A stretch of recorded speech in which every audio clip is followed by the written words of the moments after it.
ಇತ್ತೀಚಿನ ಸಂಚಿಕೆಗಳನ್ನು ಜಾಹೀರಾತಿನ ಕಿರಿಕಿರಿ ಇಲ್ಲದೆ ನೋಡಿ. ನಮಸ್ಕಾರ. ಜಿ ಕನ್ನಡ ವಾಹಿನಿಯ ಸಮಸ್ತ ವೀಕ್ಷಕರಿಗೆಲ್ಲ ಫಾಲ್ಗುಣ ಮಾಸದ ಶುಭ ಮಂಗಳವಾರದ ವಿಶೇಷ ಮಹರ್ಷಿವಾಣಿ ನೇರ ಪ್ರಸಾರ ಕಾರ್ಯಕ್ರಮಕ್ಕೆ ಆತ್ಮೀಯವಾದಂತಹ ಸುಸ್ವಾಗತ. ಸ್ಪೆಷಲ್ ಪಾರ್ಟ್ನರ್ಸ್ ಅಮೃತ ಬಿಂದು. ಹೊಟ್ಟೆ ನೋವು, ಹೊಟ್ಟೆ ಹುಣ್ಣು, ಎದೆಯುರಿ, ಆಸಿಡಿಟಿ, ಗ್ಯಾಸ್ಟ್ರಿಕ್ ಅಜೀರ್ಣ ಇಂತಹ ಹೊಟ್ಟೆಗೆ ಸಂಬಂಧಪಟ್ಟಂತಹ ಎಲ್ಲ ಸಮಸ್ಯೆಗಳಿಗೂ ರಾಮಬಾಣದಂತೆ ಕೆಲಸ ಮಾಡುತ್ತೆ ಅಮೃತ ಬಿಂದು. ಅಷ್ಟೇ ಅಲ್ಲದೆ ಇತ್ತೀಚೆಗಷ್ಟೇ ಲೋಕಾರ್ಪಣೆಯಾಗಿರುವಂತಹ ಡಾಕ್ಟರ್ ಮಹರ್ಷಿ ಆನಂದ ಗುರುಜಿಯವರ ಬ್ರಹ್ಮರ್ಷಿ ಆನಂದ ಸಿದ್ಧಿಪೀಠಂ ಸಂಸ್ಥಾನ ಮತ್ತು ಅಮೃತ ಬಿಂದು ಅವರ ಡಯಾಬಿಟಿಕ್ ರಿಸರ್ಚ್ ಅಭಿವೃದ್ಧಿಪಡಿಸಿದೆ. 100% ಆಯುರ್ವೇದಿಕ್ ಅಂಶಗಳನ್ನು ಹೊಂದಿರುವಂತಹ ಸಕ್ಕರೆ ಕಾಯಿಲೆ ನಿಯಂತ್ರಣಕ್ಕಾಗಿ ಇರುವಂಥದ್ದು ಮಧುಮೇಹ ನಿವಾರಣಾ ಚೂರ್ಣ. ಮಧುಮೇಹ ನಿವಾರಣಾ ಚೂರ್ಣ ಈಗ ಮಧುಮೇಹ ಎನ್ ಆಗಿದೆ. ನಿಮ್ಮ ಸಮೀಪದ ಎಲ್ಲ ಮೆಡಿಕಲ್ ಸ್ಟೋರ್ಗಳಲ್ಲೂ ಕೂಡ ಲಭ್ಯ ಇದೆ, ಖಂಡಿತವಾಗಿ ಕೊಂಡ್ಕೊಳ್ಳಿ. ಅಷ್ಟೇ ಅಲ್ಲದೆ ವೀಕ್ಷಕರೇ, ಇಂದಿನ ಕಲುಷಿತ ಸಾಂಕ್ರಾಮಿಕ ರೋಗದಿಂದ ನಾವೆಲ್ಲರೂ ಪಾರಾಗಬೇಕು ಅಂದರೆ ಇರುವಂಥ ಏಕಮಾತ್ರ ಉಪಾಯ ನಮ್ಮ ದೇಹದಲ್ಲಿ ಇರುವಂತಹ ರೋಗ ನಿರೋಧಕ ಶಕ್ತಿಯನ್ನು, ಪ್ರತಿರೋಧಕ ಶಕ್ತಿಯನ್ನು ಹೆಚ್ಚಿಸ್ಕೊಳ್ಬೇಕು. ಆ ಮೂಲಕ ಆರೋಗ್ಯವನ್ನು ವೃದ್ಧಿಸ್ಕೊಳ್ಬೇಕು. ಅದಕ್ಕಾಗಿ ಏನು ಮಾಡಬೇಕು ಅಂದರೆ ಪ್ರತಿದಿನ ಅಮೃತ ಬಿಂದುವನ್ನು ಸೇವಿಸಬೇಕು. ಅಮೃತ ಬಿಂದು ಸಿರಪ್ ಮತ್ತು ಮಧುಮೇಹ ನಿವಾರಣಾ ಚೂರ್ಣ ಅಂದರೆ ಮಧುಮೇಹ ಎನ್ ಈಗ ಮಾತ್ರೆ ರೂಪದಲ್ಲಿ ಕೂಡ ಲಭ್ಯ ಇದೆ. ಖಂಡಿತವಾಗಿ ಕೊಂಡ್ಕೊಳ್ಳಿ, ನಿಮ್ಮ ಆರೋಗ್ಯವನ್ನು ವೃದ್ಧಿಸ್ಕೊಳ್ಳಿ. ಲವಣ ತೈಲಂ ಯಾವುದೇ ಕಠಿಣ ವ್ಯಾಯಾಮಗಳಿಲ್ಲದೆ ಮತ್ತು ಯಾವುದೇ ಆಹಾರದ ಪಥ್ಯಕ್ರಮವೂ ಕೂಡ ಇಲ್ಲದೆ ನಿಮ್ಮ ಹೊಟ್ಟೆಯ ಕೊಬ್ಬಿಗೆ ಮತ್ತು ಬೊಜ್ಜಿಗೆ ಆಯುರ್ವೇದಿಯ ಪರಿಹಾರ ಆಯುಕೇರ್ ಅಂದರೆ ಅದು ಲವಣ ತೈಲಂ. ನೀವು ಕೂಡ ಖಂಡಿತವಾಗಿ ಒಮ್ಮೆ ಬಳಸಿ ನೋಡಬಹುದು. ಉಲ್ಲಾಸ್ ಅಗರಬತ್ತಿ ಇನ್ನು ಸಾಧಾರಣ ಅಗರಬತ್ತಿ ಅಲ್ಲ, ಉಲ್ಲಾಸ್ ಅಗರಬತ್ತಿ ತನ್ನಿರಿ. ನಿಮ್ಮ ಮನೆಯ ಪೂಜಾಗೃಹದಲ್ಲಿ ಪ್ರತಿನಿತ್ಯವೂ ಬೆಳಗಲಿ ಉಲ್ಲಾಸ್ ಅಗರಬತ್ತಿ. ಉದಯಂ ಧೋತೀಸ್ ಮತ್ತು ಶರ್ಟ್ಗಳು ಹಾಗೂ ಐಶ್ವರ್ಯ ಫರ್ಟಿಲಿಟಿ ಸೆಂಟರ್. ವೀಕ್ಷಕರೇ, ಇದು ಶುಭ ಮಂಗಳವಾರದ ವಿಶೇಷ ಮಹರ್ಷಿವಾಣಿ ನೇರ ಪ್ರಸಾರ ಕಾರ್ಯಕ್ರಮ. ಇನ್ನು ನಾಳೆ 1ನೇ ತಾರೀಕು ಬುಧವಾರ ಒಂದು ವಿಶೇಷ ಕಾರ್ಯಕ್ರಮವನ್ನು ನಿರ್ವಹಿಸಿಕೊಡ್ಲಿಕ್ಕೆ ಗುರುಜರು ಆಗಮಿಸ್ತಾ ಇದ್ದಾರೆ ಗದಗ ಜಿಲ್ಲೆ ಲಕ್ಷ್ಮೇಶ್ವರ ತಾಲೂಕು ಆದರದ ಹಳ್ಳಿಗೆ. ಇಲ್ಲಿ ಶ್ರೀ ಗವಿಸಿದ್ದೇಶ್ವರ ಮಠದಲ್ಲಿ ಶ್ರೀ ಗವಿಸಿದ್ದೇಶ್ವರ ಜಾತ್ರಾ ಮಹೋತ್ಸವನ ಬಹಳ ಅದ್ದೂರಿಯಾಗಿ ಆಚರಿಸಲಾಗ್ತಾ ಇದೆ. ನಾಳೆ ಮಹಿಳೆಯರಿಗೆಲ್ಲ 8 ಗಂಟೆಗೆ ಉಡಿ ತುಂಬುವಂತಹ ವಿಶೇಷ ಕಾರ್ಯಕ್ರಮ ಇರುತ್ತೆ. ಇದಾದ ನಂತರ 1,000 ದಂಪತಿಗಳಿಗೆ ಅಂದರೆ ತಂದೆ ತಾಯಿಗಳಿಗೆ ಪಾದಪೂಜೆಯನ್ನು ಮಾಡುವಂತಹ ಕಾರ್ಯಕ್ರಮ ಇರುತ್ತೆ. ಇದಾದ ನಂತರ ಶಿರಹಟ್ಟಿಯ ಶ್ರೀ ಜಗದ್ಗುರು ಫಕೀರ ಸಿದ್ದರಾಮೇಶ್ವರ ಮಹಾಸ್ವಾಮಿಗಳ ಅಡ್ಡಪಲ್ಲಕ್ಕಿ ಮಹೋತ್ಸವ 11:45ಕ್ಕೆ ಜರುಗುತ್ತೆ. ಇದಾದ ನಂತರ ಶ್ರೀ ಗವಿಸಿದ್ದೇಶ್ವರ ರಥೋತ್ಸವ 4 ಗಂಟೆಗೆ ಇರುತ್ತೆ.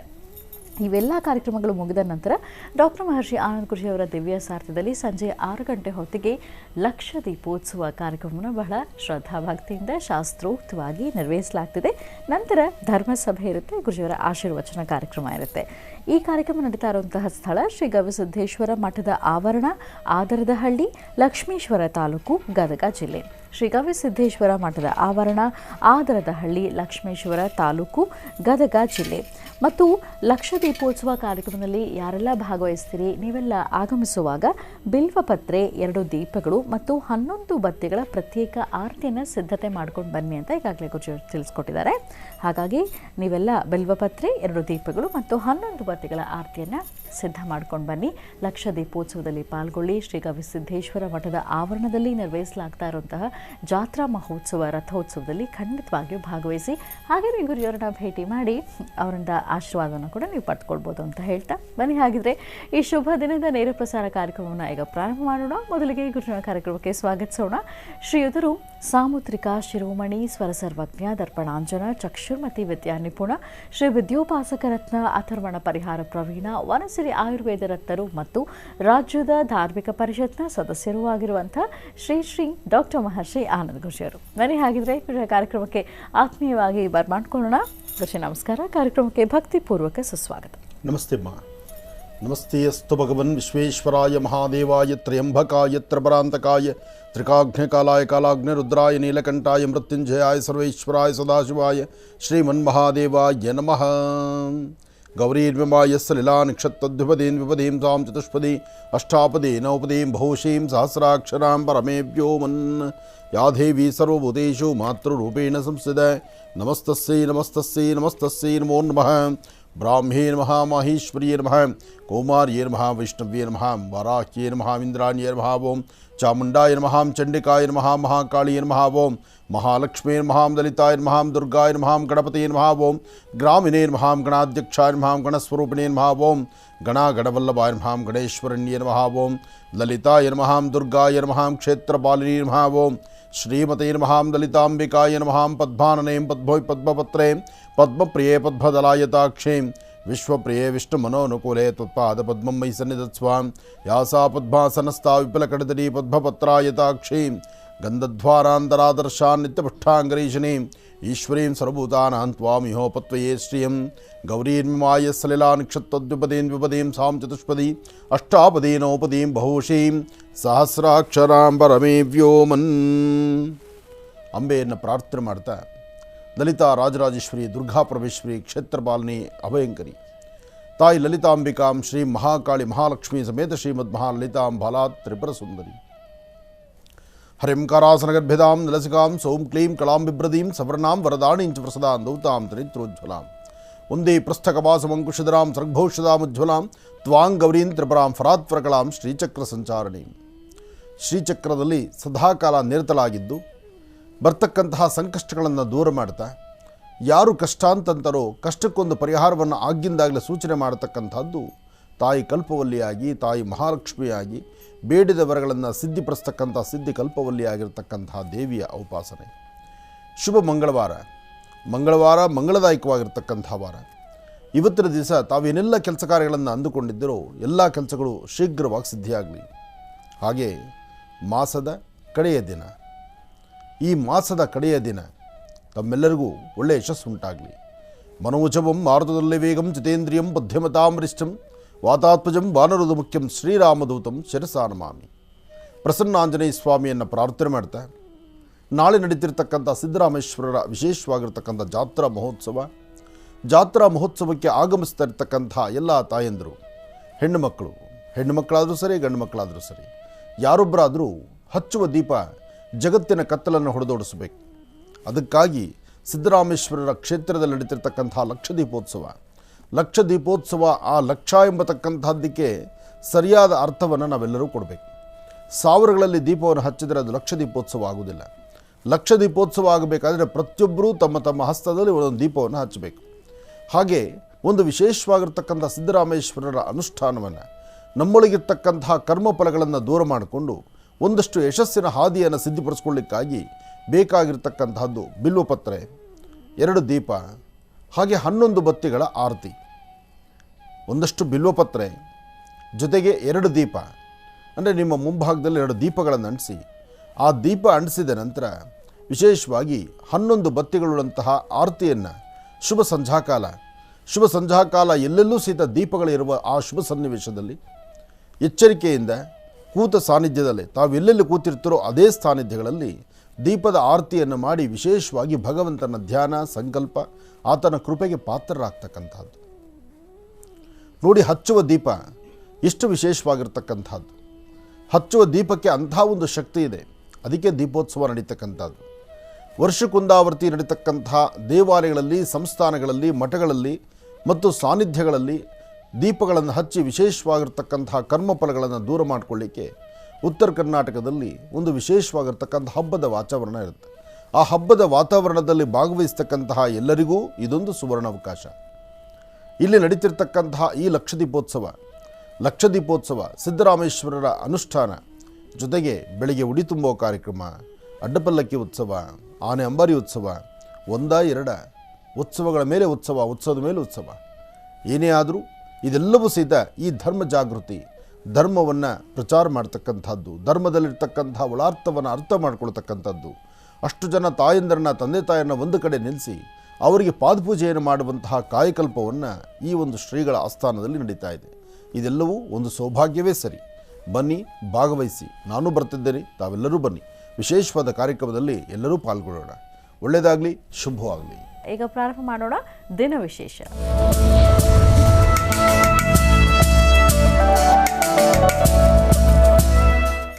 ಮಂಗಳವಾರ ಇವತ್ತು. ಈ ಶುಭ ದಿನದ ವಿಶೇಷತೆ ಏನು ತಿಳ್ಕೊಳ್ಳೋ ಗುರುಜಿಯವರಿಂದ. ಗುರುಜಿ, ಪಂಚಾಂಗ ಶ್ರವಣ ಮಾಡೋದು ಖಂಡಿತಮ್ಮ. ಭಗವತೀಂ ಶ್ರೀಂ ಲಲಿತಾಂ ರಾಜರಾಜೇಶ್ವರಿ ಮಹಾಂ ಚಕ್ರೇಶ್ವರಿ ಬಾಲಾ ತ್ರಿಪುರ ಸುಂದರಿ. ಗುರುಬ್ರಹ್ಮ ಗುರುವಿಷ್ಣು ಗುರುದೇವೋ ಮಹೇಶ್ವರ ಗುರು ಸಾಕ್ಷಾತ್ ಪರಬ್ರಹ್ಮ ತಸ್ಮೈ ಶ್ರೀ ಗುರುವೇ ನಮಃ.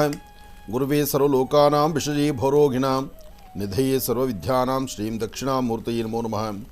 ಪೂಜ್ಯಾಯ ರಾಘವೇಂದ್ರಾಯ ಸತ್ಯಧರ್ಮೃತಾಯ ಚ ಭಜತಾಂ ಕಲ್ಪವೃಕ್ಷಾಯ ನಮತಾಂ ಕಾಮಧೇನವೇ. ಶ್ರೀ ಶುಭಕೃತ್ನಾಮ ಸಂವತ್ಸರೆ ಉತ್ತರಾಯಣೆ ಶಿಶು ಋತು ಪಾಲ್ಗುಣ ಮಾಸ ಶುಕ್ಲಪಕ್ಷ 28/2/2023 28 ಮುಗೀತು. ಫೆಬ್ರವರಿ ಹೊತ್ತಿಗೆ ಕಂಪ್ಲೀಟ್ ಆಗಿ ನೋಡಿ, ಎಲ್ಲವೂ ಸಹಿತ ಬಹಳ ವೇಗವಾಗಿ ಅಂದುಕೊಂಡಿದ್ದಕ್ಕಿಂತ ಹೆಚ್ಚಿನಾಗಿ ಬೇಗ ಬೇಗ ಹೊರಟೋಗುತ್ತೆ. ನಾಳೆ ಬೆಳಿಗ್ಗೆ ಎದ್ದರೆ ಹೊಸದಾದಂಥದ್ದನ್ನೇ ನೋಡ್ತೀವಿ, ಹೊಸದನವನ್ನು ಕಾಣ್ತಿರ್ತೀವಿ. ಆದರೆ ಏನು ಸಾಧನೆ ಮಾಡಿದ್ದೀವಿ, ಏನನ್ನು ಸಾಧಿಸಿದ್ದೀವಿ, ಅದು ಬಹಳ ಮುಖ್ಯವಾಗಿರ್ತಕ್ಕಂಥದ್ದು. ಕಳೆಯುವಂತಹ ದಿನ ಅಂತೂ ಖಂಡಿತ ಪುನಃ ಬರ್ತಕ್ಕಂಥದ್ದಲ್ಲ. ಹೋಗುವ ಒಂದು ಗಳಿಗೆಯನ್ನು ಪುನಃ ಹಿಡಿದಿಟ್ಕೊಳ್ಳಿಕ್ಕಾಗುವುದಿಲ್ಲ. ಗಳಿಗೆ ಮುಗಿದು ಹೋಗ್ತಾ ಇರುತ್ತೆ, ಸಮಯ ಮುಂದಕ್ಕೆ ಹೊರಟೋಗ್ತಾ ಇರುತ್ತೆ. ಆದರೆ ಏನು ಸಾಧನೆ ಮಾಡಿದ್ದೀವಿ, ಏನನ್ನು ನಡೆಸಿದ್ದೀವಿ, ಎಷ್ಟು ಸಂತೋಷವಾಗಿದ್ದೀವಿ, ಎಷ್ಟು ಹ್ಯಾಪಿಯಾಗಿದ್ದೀವಿ, ಅದಷ್ಟೇ ಮುಖ್ಯ ಇರ್ತಕ್ಕಂಥದ್ದು. ಒಂದಷ್ಟು ಕುಟುಂಬಗಳಲ್ಲಿ ನೋಡಿ, ಸಂತೋಷಕ್ಕೆ ಕೊರತೆಯೇ ಇರಲ್ಲ. ಒಂದಷ್ಟು ಕುಟುಂಬಗಳಲ್ಲಿ ನೋಡಿ, ಇರೋದು 4 ಜನ 5 ಜನ ಆದರೂ ರೋದನೆ, ಕಣ್ಣೀರು, ಬಾಧೆ, ಬೇಡಪ್ಪ ಈ ಬದುಕು, ನನಗೆ ಈ ಬದುಕೇ ಬೇಡ, ಎಷ್ಟೋ ಜನ ಹೇಳುವಂಥದ್ದು. ಎಷ್ಟೋ ಜನ ಮನೆಗಳಲ್ಲೂ ಈ ತೀರ್ಮಾನ ಮಾಡ್ತಾನೆ ಇರ್ತಾರೆ, ನನಗೆ ಬೇಡಪ್ಪ, ಸಾಕಾಗಿದೆ ಬದುಕು, ಸದ್ಯ ಭಗವಂತ ಕರೆದರೆ ಸಾಕು, ಇಂತಹ ಮಾತುಗಳು ಆಡ್ತಿರ್ತಾರೆ. ಆದರೆ ಒಂದಷ್ಟು ಜನದ ಮಾತು ನೋಡಿ, ಭಗವಂತ ಒಂದು ಸುಂದರವಾದ ಗೂಡು ಕೊಟ್ಟಿದ್ದಾನೆ, ಈ ವಾಸ್ತುಗೃಹದಲ್ಲಿ ನೆಮ್ಮದಿಯಾಗಿರ್ಬೋದು, ಅಥವಾ ನಮಗಿದ್ದಷ್ಟು ಭಗವಂತ ಇವತ್ತೇನು ಕೊಟ್ಟಿದ್ದಾನೋ ಈ ಕೊಟ್ಟಿರ್ತಕ್ಕಂಥ ಮೃಷ್ಟಾನ್ನವನ್ನು ಊಟ ಮಾಡಿ ಒಂದಷ್ಟು ಲಕ್ಷಣವಾಗಿ ನಮ್ಮ ಸಮಯವನ್ನು, ನಮ್ಮ ಕಾಯಕವೇ ಕೈಲಾಸ, ನಮ್ಮ ಡ್ಯೂಟಿಯನ್ನು ನಾವು ಕರೆಕ್ಟಾಗಿ ಕ್ರಮಬದ್ಧವಾಗಿ ಮಾಡಿ ಯಶಸ್ಸಿನ ಹಾದಿಯಲ್ಲಿ ನಾವಿರಬಹುದು. ಈ ಪ್ರಕಾರವಾದಂಥ ಒಂದಷ್ಟು ಚಿಂತನೆಗಳನ್ನು ಮಾಡುವಂಥವರು ಇದ್ದಾರೆ. ಹಾಗೆ ಅಂತಹ ನಿಟ್ಟಿನಲ್ಲಿ ಫೆಬ್ರವರಿ 28 ಇವತ್ತಿನ ದಿವಸ 28/2/2023 ಮಂಗಳವಾರ. ಅದರಲ್ಲಿ ಇವತ್ತು ಬಹಳ ವಿಶೇಷವಾಗಿರ್ತಕ್ಕಂಥದ್ದು ನವಮಿ ರೋಹಿಣಿ ನಕ್ಷತ್ರ. ರೋಹಿಣಿ ನಕ್ಷತ್ರಚಾರ ಪ್ರಕಾರ ಚಂದ್ರ ಮತ್ತು ಗುರು ಇರ್ತಕ್ಕಂಥ ಆಸ್ಥಾನ ಚೆನ್ನಾಗಿದೆ, ಬುಧಾನುಷ್ಠಾನ ಚೆನ್ನಾಗಿದೆ. ಎಲ್ಲವೂ ಸಹಿತ ಶೀಘ್ರವಾಗಿ ಕಾರ್ಯಗಳನ್ನು, ಕೆಲಸಗಳನ್ನು ಸಿದ್ಧಿಪಡಿಸ್ಕೊಳ್ತಕ್ಕಂಥ ಯೋಗ ಫಲವೇ. ನಾನು ಮೊನ್ನೆಯಷ್ಟೇ ಹೇಳ್ತಿದ್ದೆ, ವ್ಯಕ್ತಿ ತುಂಬ ಇನ್ವೆಸ್ಟ್ಮೆಂಟ್ ಮಾಡಿ ಕೆಲಸ ಕಾರ್ಯಗಳನ್ನು ಮಾಡಿ ಏನಾದರೂ ಒಂದು ಸಾಧನೆ ಮಾಡಬೇಕು ಅಂತ ಹೊರಟಾಗ ಆ ಸಾಧನೆಯಲ್ಲಿ ಒಂದಷ್ಟು ಜನ ಮುಂದುವರಿತಾರೆ, ಒಂದಷ್ಟು ಜನ ಹಿಂದುಳಿತಾರೆ. ಸಾಕಷ್ಟು ಕೆಲಸಗಳನ್ನು ಮಾಡಿ ಅಭಿವೃದ್ಧಿಯನ್ನು ಕಾಣದಂಥ ರೀತಿಯಲ್ಲಿ ಇರ್ತಾರೆ. ಏನಾಗ್ತಿದೆ, ಇತ್ತೀಚಿನ ದಿನಗಳಲ್ಲಿ ತಾಳ್ಮೆ ಎಂಬತಕ್ಕಂಥದ್ದು ಬಹಳ ಕಡಿಮೆ. ತಾಳಿದವನು ಬಾಳಿಯಾನು ಅಂತ ಎಲ್ಲರೂ ಹೇಳ್ತಾರಷ್ಟೇ, ಆ ಹೇಳುವಂಥವ್ರಿಗೂ ತಾಳ್ಮೆ ಇಲ್ಲದಂಥ ರೀತಿಯಲ್ಲಿ ಆಗಿಬಿಡುತ್ತೆ. ಒಂದೊಂದು ದಿನ ಯಾವುದಾದ್ರು ಒಂದು ಕೆಲಸವನ್ನು ಕೈ ಹಿಡಿದ್ರೆ ಆ ಕೆಲಸ ಆಗೋದಕ್ಕಿಂತ ಮುಂಚಿತವಾಗಿ ಆ ಕೆಲಸಕ್ಕೆ ಯಾರ್ಯಾರು ಸಂಬಂಧಿಕರಿರ್ತಾರೆ, ಯಾರೆಲ್ಲ ಆ ಕೆಲಸಗಳನ್ನು ಮಾಡೋರಿರ್ತಾರೆ, ಅವರೆಲ್ಲರ ಹೆಗಲ ಮೇಲೆ ಕೂತ್ಕೊಂಡು ಈ ಕೆಲಸ ಆಗಲೇಬೇಕು ಅಂತ ಪ್ರೆಷರ್ ಕೊಡ್ತೀವಿ. ಅದರಲ್ಲಿ ಯಾರಾದರೂ ಒಬ್ಬರು ಪುಣ್ಯಾತ್ಮರು ಸರಿಯಾಗಿ ಕೆಲಸ ಮಾಡಲಿಲ್ಲ ಅಂದರೆ ಅಲ್ಲಿ 20 ಜನ ಕೆಲಸ ಮಾಡಿರ್ತಕ್ಕಂಥದ್ದು ನೀರಿನಲ್ಲಿ ಹೋಮ ಆದಂಗೆ ಆಗೋಗ್ಬಿಡುತ್ತೆ. ಪುನಃ ಆ ಕೆಲಸ ಪ್ರಾರಂಭದಿಂದಲೇ ಮಾಡಬೇಕಾಗತ್ತೆ. ಹಾಗೆ ಒಂದಷ್ಟು ಜನ ಅಭಿವೃದ್ಧಿಗಾಗಿ ಆ ಕೆಲಸ ಮಾಡು, ಈ ಕೆಲಸ ಮಾಡು, ಇನ್ನೊಂದು ಮಾಡು, ಮತ್ತೊಂದು ಮಾಡು, ಅಲ್ಲಿ ಇನ್ವೆಸ್ಟ್ ಮಾಡು, ಇಲ್ಲಿ ಇನ್ವೆಸ್ಟ್ ಮಾಡು, ಸಾಲ ಮಾಡ್ಕೊಂಡು ಬಾ, ಸಾಲ ಮಾಡ್ಕೊಂಬಂದು ಇನ್ನೊಂದು ಏನೋ ಒಂದು ಪ್ರಾಜೆಕ್ಟ್ ಮಾಡು, ಆ ಪ್ರಾಜೆಕ್ಟನ್ನು ಒಂದು ಹಂತಕ್ಕೆ ಇನ್ನೇನು ಪರವಾಗಿಲ್ಲಪ್ಪ, ಅದು ಮುಗಿತಾ ಇದೆ, ಏನೋ ಅದರಲ್ಲಿ 1-2 ಕಾಸು ತೊಗೋಬೋದು ಅಂದರೆ ಇನ್ಯಾರು ಹೇಳ್ತಾರೆ ಇದಕ್ಕಿನ್ನ ಇನ್ನೂ ಚೆನ್ನಾಗಿರ್ತಕ್ಕಂಥದ್ದು ಒಂದು ಪ್ರಾಜೆಕ್ಟ್ ಇದೆ, ಅದು ಮಾಡಿದ್ರೆ ಇನ್ನೂ ಹೆಚ್ಚು ಲಾಭ ಬರುತ್ತೆ ಅಂತ. ಇದನ್ನೂ ಪೂರ್ತಿ ಮಾಡಲ್ಲ, ಅದನ್ನು ಪೂರ್ತಿ ಮಾಡಲ್ಲ. ಒಟ್ಟಾರೆ ಹೇಳ್ತಾರೆ, ತುಂಬ ಜನಗಳ ಬಾಯಲ್ಲಿರ್ತಕ್ಕಂಥ ಮಾತೇನೆಂದರೆ, ನಾನು ಯಾವ ಉದ್ಯೋಗ ಮಾಡಿದ್ರೂ ನನಗೆ ಸಕ್ಸಸ್ ಆಗೋದಿಲ್ಲ. ಯಾವುದೇ ಒಂದು ಕಷ್ಟಪಟ್ಟು ಕೆಲಸ ಮಾಡಿ 3 ತಿಂಗಳು 6 ತಿಂಗಳು ಅದ್ರ ಮೇಲೆ ದುಡಿತೀನಿ, ನನಗೆ ಅದರಿಂದ ₹1 ಇನ್ಕಮ್ ಇರೋದಿಲ್ಲ. ಪುನಃ ನಾನು ಹೊಸ ಕೆಲಸ ಪ್ರಾರಂಭಿಸ್ತೀನಿ. ಒಂದು ಅರ್ಥ ಮಾಡ್ಕೊಳ್ಳಿ, 2 ತಿಂಗಳು 3 ತಿಂಗಳು 4 ತಿಂಗಳು ವರ್ಷ ಸಂಪೂರ್ಣವಾಗಿ ಒಂದು ಕೆಲಸದ ಮೇಲೆ ನಿಂತಿರ್ತೀರಿ. ಆ ಕೆಲಸ ಒಂದು ಹದಕ್ಕೆ ಬಂದು ಒಂದು ವ್ಯವಸ್ಥೆ ಆಗಿ ಇನ್ನೇನು ಪರವಾಗಿಲ್ಲಪ್ಪ ಅನ್ನೋ ಮಟ್ಟಕ್ಕೆ ನೀವು ಸುಸ್ತಾಗಿರ್ತೀರಿ, ಇಲ್ಲ ಅಂತಿಲ್ಲ. ಅಲ್ಲಿ ನಿಮ್ಮ ತಾಳ್ಮೆ ಬೇಕು. ಆದರೆ ಆ ತಾಳ್ಮೆಯನ್ನು ನಾವು ಅಲ್ಲಿ ಕಳ್ಕೊಳ್ತೀವಿ. ಪುನಃ ಇನ್ನೊಂದು ಹೊಸ ಕೆಲಸದ ಬಗ್ಗೆ ಚಿಂತನೆ ಮಾಡ್ತೀವಿ. ಒಂದು ರಸ್ತೆಯಲ್ಲಿ ಒಂದು ಅಂಗಡಿಯನ್ನು ಓಪನ್ ಮಾಡಿ, ಒಂದು ಹೋಟೆಲ್ನ ಓಪನ್ ಮಾಡಿದ್ರೆ ಆ ರಸ್ತೆಯಲ್ಲಿ ಬೇರೆ ಯಾವುದೂ ಹೋಟೆಲ್ ಇಲ್ಲ ಅಂದರೆ ನಿಮ್ಮ ಹೋಟ್ಲಿಗೆ ಜನ ಬಂದೇ ಬರ್ತಾರೆ. ಅಪ್ಪಿತಪ್ಪಿ ಪಕ್ಕದಲ್ಲಿ ಇನ್ನೊಂದು ಹೋಟ್ಲಿದ್ದಾಗ ನಿಮ್ಮ ಹೋಟ್ಲಲ್ಲಿರ್ತಕ್ಕಂಥ ಅಭಿರುಚಿಗಳು ಏನೇನಿದೆ, ಯಾವ್ಯಾವ ರುಚಿಗಳಿದೆ, ಏನು ಟೇಸ್ಟ್ ಚೇಂಜ್ ಮಾಡಿದ್ದೀರಿ, ಪಕ್ಕದ ಹೋಟ್ಲಲ್ಲಿ ಇರ್ತಕ್ಕಂಥ ಇಡ್ಲಿಗೂ ನಿಮ್ಮ ಹೋಟ್ಲ ಇಡ್ಲಿಗೂ, ಪಕ್ಕದಲ್ಲಿರ್ತಕ್ಕಂಥ ಸಾಂಬಾರಿಗೂ ನಿಮ್ಮ ಮಾಡುವಂಥ ಸಾಂಬಾರಿಗೂ, ಅಥವಾ ಒಂದು ಚಟ್ನಿನ ಏನೋ ಒಂದು ವಿಶೇಷತೆ, ಅಲ್ಲಿಗಿನ್ನ ಇಲ್ಲಿ ನಾಲಿಗೆ ರುಚಿ ಹತ್ತತ್ತಪ್ಪ, ಅಲ್ಲಿಗಿನ್ನ ಇಲ್ಲಿ ರೇಟ್ ಪರವಾಗಿಲ್ಲಪ್ಪ. ರೇಟ್ ಬಗ್ಗೆ ಇವತ್ತು ಯಾರೂ ತಲೆ ಕೆಡಿಸ್ಕೊಳ್ಳಲ್ಲ. ಒಳ್ಳೆ ಟೇಸ್ಟ್ ಇರಬೇಕು, ಸ್ವಚ್ಛತೆ ಇರಬೇಕು, ಸುಂದರವಾದಂಥ ಪರಿಸರ ಇರಬೇಕು. ಈಗಂತೂ ಕೆಲವರು ಹೋಟ್ಲುಗಳು ಮಾಡ್ತಿದ್ದಾರೆ, ನೋಡಬೇಕಾದ್ರೆ ಆನಂದನ. ಆಚೆ ಕಡೆಯಿಂದ ನೋಡಿದ್ರೆ ಇರ್ತಕ್ಕಂಥದ್ದು 15-20 ಸೈಟೇ, ಒಳಗಡೆ ಹೋದರೆ ಒಂದು ಗುಹೆನೋ, ಒಂದು ಹೋಟೆಲೋ, ಅದೊಂದು ಕಾಡೋ ಏನೋ ಒಂದು ಮಾಡಿಬಿಡೋದು. ಇದೆಲ್ಲವೂ ಮಾಡ್ತಾರೆ. ಅಂದರೆ ಜನನ ಆಕರ್ಷಣೆ ಮಾಡಲಿಕ್ಕೆ ಏನೋ ಒಂದು ವ್ಯವಹಾರ ಮಾಡಬೇಕು, ಕಾರ್ಯಸಿದ್ಧಿ ಮಾಡ್ಕೋಬೇಕು. ಒಂದು ರಸ್ತೆಯಲ್ಲಿ 20 ಹೋಟೆಲ್ ಇದ್ದಾಗ ನನ್ನ ಹೋಟ್ಲು ವ್ಯಾಪಾರ ಆಗಬೇಕಲ್ಲ. ನನ್ನ ಹೋಟ್ಲು ವ್ಯಾಪಾರ ಆಗಬೇಕಂದ್ರೆ ಅಲ್ಲಿ ನಾನು ನಾಲ್ಗೆ ರುಚಿನೂ ಕೊಡಬೇಕು, ಕಣ್ಣಿಗೂ ಆನಂದಿಸಬೇಕು, ಅಲ್ಲೇನೋ ಒಂದು ಬದಲಾವಣೆ ತರಬೇಕು. ಈ ಚಿಂತನೆಗಳನ್ನು ಮಾಡಿ ಹೊಸ ಹೊಸ ಪ್ರಯೋಗಗಳನ್ನು ಮಾಡಿ ಮನುಷ್ಯ ಬದುಕಿನಡೆ ನಡೀತಾ ಇದ್ದಾನೆ. ಆದರೆ ಒಬ್ಬ ವಿದ್ಯಾವಂತ ಒಂದು ವರ್ಷದಲ್ಲಿ ಸುಮಾರು 7 ಕೆಲಸಗಳನ್ನು ಬದಲಾಯಿಸಾಯಿತು. 6 ಕಡೆ 7 ಕಡೆ ಅಪ್ಪನ ಆಸ್ತಿ ಅಲ್ವಾ? ಒಂದು ಯೋಚನೆ ಮಾಡಿ, ಸಾಲ ಮಾಡಿ ತರ್ತಕ್ಕಂಥದ್ದು ಒಂದಷ್ಟು ಜನ, ಅಪ್ಪನ ಆಸ್ತಿಯನ್ನು ಕರಗಿಸ್ತಕ್ಕಂಥವ್ರು ಇನ್ನಷ್ಟು ಜನ. ಅಪ್ಪನ ಆಸ್ತಿನೋ ಮನೇಲಿರ್ತಕ್ಕಂಥದ್ದು ಅಥವಾ ಸಾಲ ಮಾಡೋ ಅಥವಾ ಯಾರೊಬ್ಬರು ಸಾಲ ಕೊಡ್ತಾರೆ ಅಂತ ನೋಡಿ ಸಾಲ ಕೊಡೋ ಪುಣ್ಯಾತ್ಮರು ಇಂಥ ಸಮಯದಲ್ಲಿ ತುಂಬ ಜನ ಸಿಗ್ತಾರೆ. ಅವರಿಗೆ ಬಡ್ಡಿ ಬೇಕು, ಸಾಲ ತಗೊಳ್ಳೋರು ಬೇಕು. ಸಾಲ ತಗೊಳ್ಳೋದಕ್ಕೆ ನಾವು ರೆಡಿ.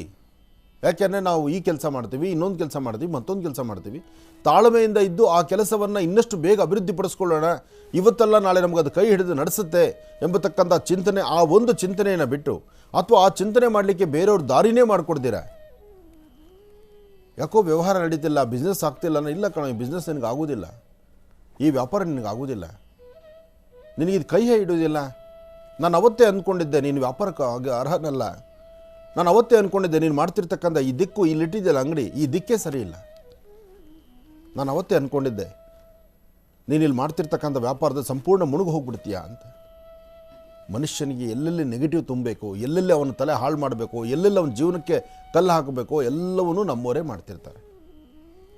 ನೀನು ತಾಳ್ಮೆ ತಗೋ, ಇಲ್ಲಿವರೆಗೂ ಮಾಡಿದ್ಯಾ, ಕನಿಷ್ಠ ಪಕ್ಷ 1-2 ತಿಂಗಳು ಶ್ರಮಿಸಿದ್ಯಾ, ಇನ್ನೊಂದು 2 ತಿಂಗಳು ಶ್ರಮಿಸಿದ್ರೆ ಆ 2 ತಿಂಗಳು ನಿಮ್ಮನ್ನೆಲ್ಲರೂ ನೋಡ್ಕೊಂಡು ಹೋಗಿದ್ದಾರಲ್ಲ, ಆ ಕಡೆ ಜನ ಎಲ್ಲ ನೋಡ್ಕೊಂಡಿದ್ದಾರಲ್ಲ ನಿಮ್ಮ ಅಂಗಡಿಯಲ್ಲಿ ಏನೇನಿದೆ ಅಂತ. ಒಂದಲ್ಲ ಒಂದು ದಿವಸ ಒಳಗೆ ಬರ್ತಾರೆ. ಒಂದು ಸತಿ ಒಳಗೆ ಬಂದರು ಅಂದರೆ ಅವ್ರಿಗೆ ಬೇಕಾಗಿರೋ ಪದಾರ್ಥ ಅಲ್ಲಿ ಸಿಕ್ಕಿದ್ರೆ ನಾಳೆ ತಿರುಗಿ ಅವರು ಇನ್ನೂ 4 ಜನ ಕರ್ಕೊಂಬರ್ತಾರೆ, ಅಲ್ಲಿ ವ್ಯಾಪಾರ ಜಾಸ್ತಿ ಆಗುತ್ತೆ. ಈ ಚಿಂತನೆಯನ್ನು, ಈ ಬುದ್ಧಿಯನ್ನು ಹೇಳೋರು ತುಂಬ ಕಡಿಮೆ. ಹೀಗಿದ್ದಾಗ ಒಬ್ಬ ಜ್ಞಾನಿ ಆತ ಏನಪ್ಪ ಅಂದರೆ ಬರೀ ಅವನ ನಾಲೆಡ್ಜ್ ಏನಪ್ಪ ಅಂದರೆ, ಯಾರೊಬ್ಬರು ವ್ಯಾಪಾರ ಇಲ್ಲ ಅಂದರೆ, ಯಾರೊಬ್ಬರ ಜೀವನದಲ್ಲಿ ನೋವಿದೆ ಅಂದರೆ, ಯಾರೊಬ್ಬರಿಗೆ ಸಂಕಟ ಇದೆ ಅಂದರೆ ಅವ್ರಿಗೊಂದು ಪರಿಹಾರವನ್ನು ಕೊಡೋದೇ ಅವನ ಕಾಯಕ. ಆ ಪರಿಹಾರವನ್ನು ಕೊಡೋದಷ್ಟೇ ಕಾಯಕ, ಇನ್ನೇನು ಮಾಡೋದಿಲ್ಲ ಆತ. ಮನೇಲಿ ಒಂದು ಒಳ್ಳೆ ಆಫೀಸಲ್ಲಿ ಕೂತ್ಕೊಂಡಿರ್ತಾನೆ. ಆತ ಆಫೀಸಿಗೆ ಬರೋದು ಸಹಿತ 10 ಗಂಟೆಗೆ ಬರ್ತಾನೆ.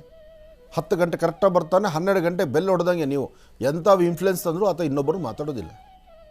10 ಗಂಟೆ ಬೆಲ್ ಹೊಡೆದಾಗ ಅಷ್ಟೇ ಆತ ಒಳಗೆ ಬರಬೇಕು. ಆದರೆ ಈತ ದುಡ್ಡಿದೆ, ವ್ಯಾಪಾರ ಆಗ್ತಿಲ್ಲ, 2 ವರ್ಷದಿಂದ ವ್ಯಾಪಾರ ಇಲ್ಲ. ಒಂದು ಸುಮಾರು ಈಗಾಗಲೇ ಒಂದು 8-10 ವ್ಯಾಪಾರಗಳು ಮಾಡಿ ಬಿಟ್ಬಿಟ್ಟಿದ್ದಾನೆ. ಯಾರೋ ಹೇಳಿದ್ರು ಅವ್ರ ಹತ್ರ ಸಲಹೆ ತಗೋ, ಆ ಸಲಹೆ ತೊಗೊಂಡ್ರೆ ಖಂಡಿತ ನಿನ್ನ ಜೀವನಕ್ಕೆ ಒಂದು ಒಳ್ಳೆ ದಾರಿ ಸಿಗುತ್ತೆ ಅಂತ. ದುಡ್ಡಿದೆಯಲ್ಲ, ತಾಳ್ಮೆ ಇಲ್ಲ. ಯಾಕೆಂದರೆ ತಾಳ್ಮೆ ಇದ್ದಿದ್ದರೆ ಆತ ಇಷ್ಟೊತ್ತಿಗೆ ಗೆದ್ದು ಬಿಡೋನು. ತಾಳ್ಮೆ ಇಲ್ಲ. ಬಂದ ತಕ್ಷಣ ಒಳಗಡೆ ಬಂದ. ಅಲ್ಲಿರ್ತಕ್ಕಂಥ ಪಿವನ್ನು, ಆಚೆ ಕಡೆ ಇರ್ತಕ್ಕಂಥ ಸೆಕ್ಯೂರಿಟಿ ಪಿವನ್ನು ಮಾತಾಡಿದೆ. ನಾನು ಅರ್ಜೆಂಟಾಗಿ ನಿಮ್ಮ ಬಾಸ್ ಭೇಟಿ ಮಾಡಬೇಕು, ಅರ್ಜೆಂಟಾಗಿ ನಿಮ್ಮ ಬಾಸನ್ನು ಭೇಟಿ ಮಾಡಬೇಕು ಅಂದ. ಆಯಿತು, ನಾನು ಒಳಗೆ ಹೋಗಿ ಹೇಳ್ತೀನಿ, ನೀವು ಕೂತ್ಕೊಳ್ಳಿ. ಅಲ್ಲಿ ಒಳಗಡೆಯಿಂದ ಇನ್ನೊಬ್ಬ ಬಂದ, ಅವ್ರ ಅಸಿಸ್ಟೆಂಟು. ಅವ್ರು ಹೇಳ್ದ, ನಿನಗೇನಾದ್ರು ಒಂದು ಸ್ವಲ್ಪ ದುಡ್ಡು ಕೊಡ್ತೀನಿ, ಅರ್ಜೆಂಟಾಗಿ ನಿಮ್ಮ ಬಾಸನ್ನು ಭೇಟಿ ಮಾಡಬೇಕು, ಒಳಗೆ ಹೋಗಿ ಹೇಳು. ಆತ ಒಳಗೆ ಹೋದ, ತಿರುಗಿ ಆಚೆ ಬಂದ. ಆಯಿತು, ನಾನು ಹೇಳಿದ್ದೀನಿ, ನೀವು ನನಗೆ ಕೊಡೋದೇನು ಬೇಡ, ನೀವು ಸ್ವಲ್ಪ ಹೊತ್ತು ಕೂತ್ಕೊಳ್ಳಿ, ಒಳಗೆ ಯಾರೋ ಮಾತಾಡ್ತಿದ್ದಾರೆ ಅಂತ. ಅರ್ಧ ಗಂಟೆ ಆಯಿತು, 3/4 ಗಂಟೆ ಆಯಿತು, 1 ಅವರ್ ಆಯಿತು. ಇವನಿಗೆ ಪಿತ್ತ ನೆತ್ತಿಗೆ ಇರ್ತು. 2 ವರ್ಷದಿಂದ ಸಾಕಷ್ಟು ಬಂಡವಾಳಗಳು ಹಾಕಿ ಸುಮಾರು 8 ಕೆಲಸಗಳನ್ನು ಕೈ ಬಿಟ್ಟು ಇನ್ನೇನಾದ್ರು ಹೊಸದನ್ನು ಮಾಡಬೇಕು ಅಂತ ಚಿಂತನೆ ಮಾಡಲಿಕ್ಕೆ ಇವ್ರ ಹತ್ರ ಏನೋ ಸಲಹೆ ತೊಗೊಳ್ಳೋಣ ಅಂತ ಬಂದರೆ ಸುಮಾರು ಅರ್ಧ ಗಂಟೆ ಆಯಿತು, 1 ಅವರ್ ಆಯಿತು, 2 ಅವರ್ ಆಯಿತು, ಇನ್ನೂ ನಾನು ಒಳಗಡೆನೇ ಕರೆದಿಲ್ವಲ್ಲ. ಇವ್ರು ಕೇಳಿದಷ್ಟು ದುಡ್ಡು ಬಿಸಾಕ್ತೀನಿ, ನಾನು ಕೇಳಿದಷ್ಟು ದುಡ್ಡು ಬಿಸಾಕ್ತೀನಿ. ನನ್ನನ್ನು ಕರೆದು ಅವನು ಮಾತಾಡ್ತಿಲ್ವಲ್ಲ, ನನ್ನ ಬೆಲೆ ಇಲ್ವಾ, ನನ್ನ ಮರ್ಯಾದೆ ಇಲ್ವಾ, ಯಾರೋ ಒಳಗಡೆ ಹೋಗಿ ಕೂತ್ಕೊಂಡು ಮನುಷ್ಯ ಇಷ್ಟೊತ್ತವರು ಆಚೆ ಬಂದಿಲ್ವಲ್ಲ, ಅವ್ರ ಹತ್ರ ಮಾತಾಡ್ತಾನೆ ಇದ್ದಾನಲ್ಲ ಅಂತಕ್ಕಂಥ ಚಿಂತನೆ ಈ ವ್ಯಕ್ತಿದು. ಇಲ್ಲೇ ಬಹಳ ಇಂಟ್ರೆಸ್ಟ್ ಇರ್ತಕ್ಕಂಥದ್ದು. ಒಂದು ಕಾಫಿ ಕೊಡಿರಿ, ನಾವೊಂದು ಬ್ರೇಕ್ ತಗೊಳ್ಳೋಣ. ಈಗ ಶ್ರೀನಿವಾಸ್ ಶರ್ಮಾ ಅವರನ್ನ ಕಾರ್ಯಕ್ರಮಕ್ಕೆ ಆತ್ಮೀಯವಾಗಿ ಬರ್ಮಾಡ್ಕೊಳ್ಳೋಣ. ನಮಸ್ತೆ, ಕಾರ್ಯಕ್ರಮಕ್ಕೆ ಸ್ವಾಗತ. ನಮಸ್ತೆ ಅಮ್ಮ. ಓಂ ಶ್ರೀ ಗುರುಭ್ಯೋ ನಮಃ. ಹರಿ ಓಂ. ಗುರುಬ್ರಹ್ಮ ಗುರುವಿಷ್ಣು ಗುರುದೇವೋ ಮಹೇಶ್ವರ, ಗುರು ಸಾಕ್ಷಾತ್ ಪರಬ್ರಹ್ಮ, ತಸ್ಮೈ ಶ್ರೀ ಗುರುವೇ ನಮಃ.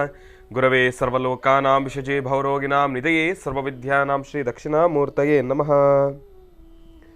ಜ್ಞಾನಾನಂದಮಯಂ ದೇವಂ ನಿರ್ಮಲಂ ಸ್ಫಟಿಕಾಕೃತಿಂ ಆಧಾರಂ ಸರ್ವವಿದ್ಯಾನಾಂ ಹಯಗ್ರೀಮುಪಾಸ್ಮಹೇ. ಜಗತಪಿತರಂ ವಂದೇ ಪಾರ್ವತಿ ಪರಮೇಶ್ವರೌ. ಪ್ರತಿನಿತ್ಯದ ಕಾರ್ಯಕ್ರಮದಂತೆ ಮೊದಲನೇದಾಗಿ ನನ್ನ ಅಜ್ಜಿ ತಾತರವರನ್ನು ಶ್ರದ್ಧಾ ಭಕ್ತಿಯಿಂದ ಪ್ರಾರ್ಥನೆಯನ್ನು ಮಾಡ್ತಾ, ನನ್ನ ಗುರುಸ್ಥಾನದಲ್ಲಿರ್ತಕ್ಕಂಥ ನನ್ನ ತಂದೆಯವರಾದಂಥ ಆನಂದ್ ಗುರುಜಿಯವರ ಪಾದರವಿಂದಗಳಿಗೆ ನಮನವನ್ನು ಮಾಡ್ತಾ, ಮತ್ತು ನನ್ನ ಮಾತೃಶ್ರೀಯವರನ್ನು ಕೂಡ ಶ್ರದ್ಧಾ ಭಕ್ತಿಯಿಂದ ಪ್ರಾರ್ಥನೆಯನ್ನು ಮಾಡ್ತಾ, ಬಹಳ ವಿಶೇಷವಾಗಿ ಪಾಲ್ಗುಣ ಮಾಸ ಮಂಗಳವಾರ ದೇವಿಯ ಸಂಪೂರ್ಣ ಕೃಪಾಶೀರ್ವಾದ 12 ರಾಶಿಗಳಲ್ಲಿರ್ತಕ್ಕಂಥವ್ರು ಪ್ರತಿಯೊಬ್ಬರಿಗೂ ಕೂಡ ಸಿಗಲಿ ಅಂತ ನಾನು ಕೂಡ ಭಗವಂತನಲ್ಲಿ ಪ್ರಾರ್ಥನೆಯನ್ನು ಮಾಡ್ತೇನೆ, ಭಗವತಿಯಲ್ಲಿ ಪ್ರಾರ್ಥನೆಯನ್ನು ಮಾಡ್ತೇನೆ.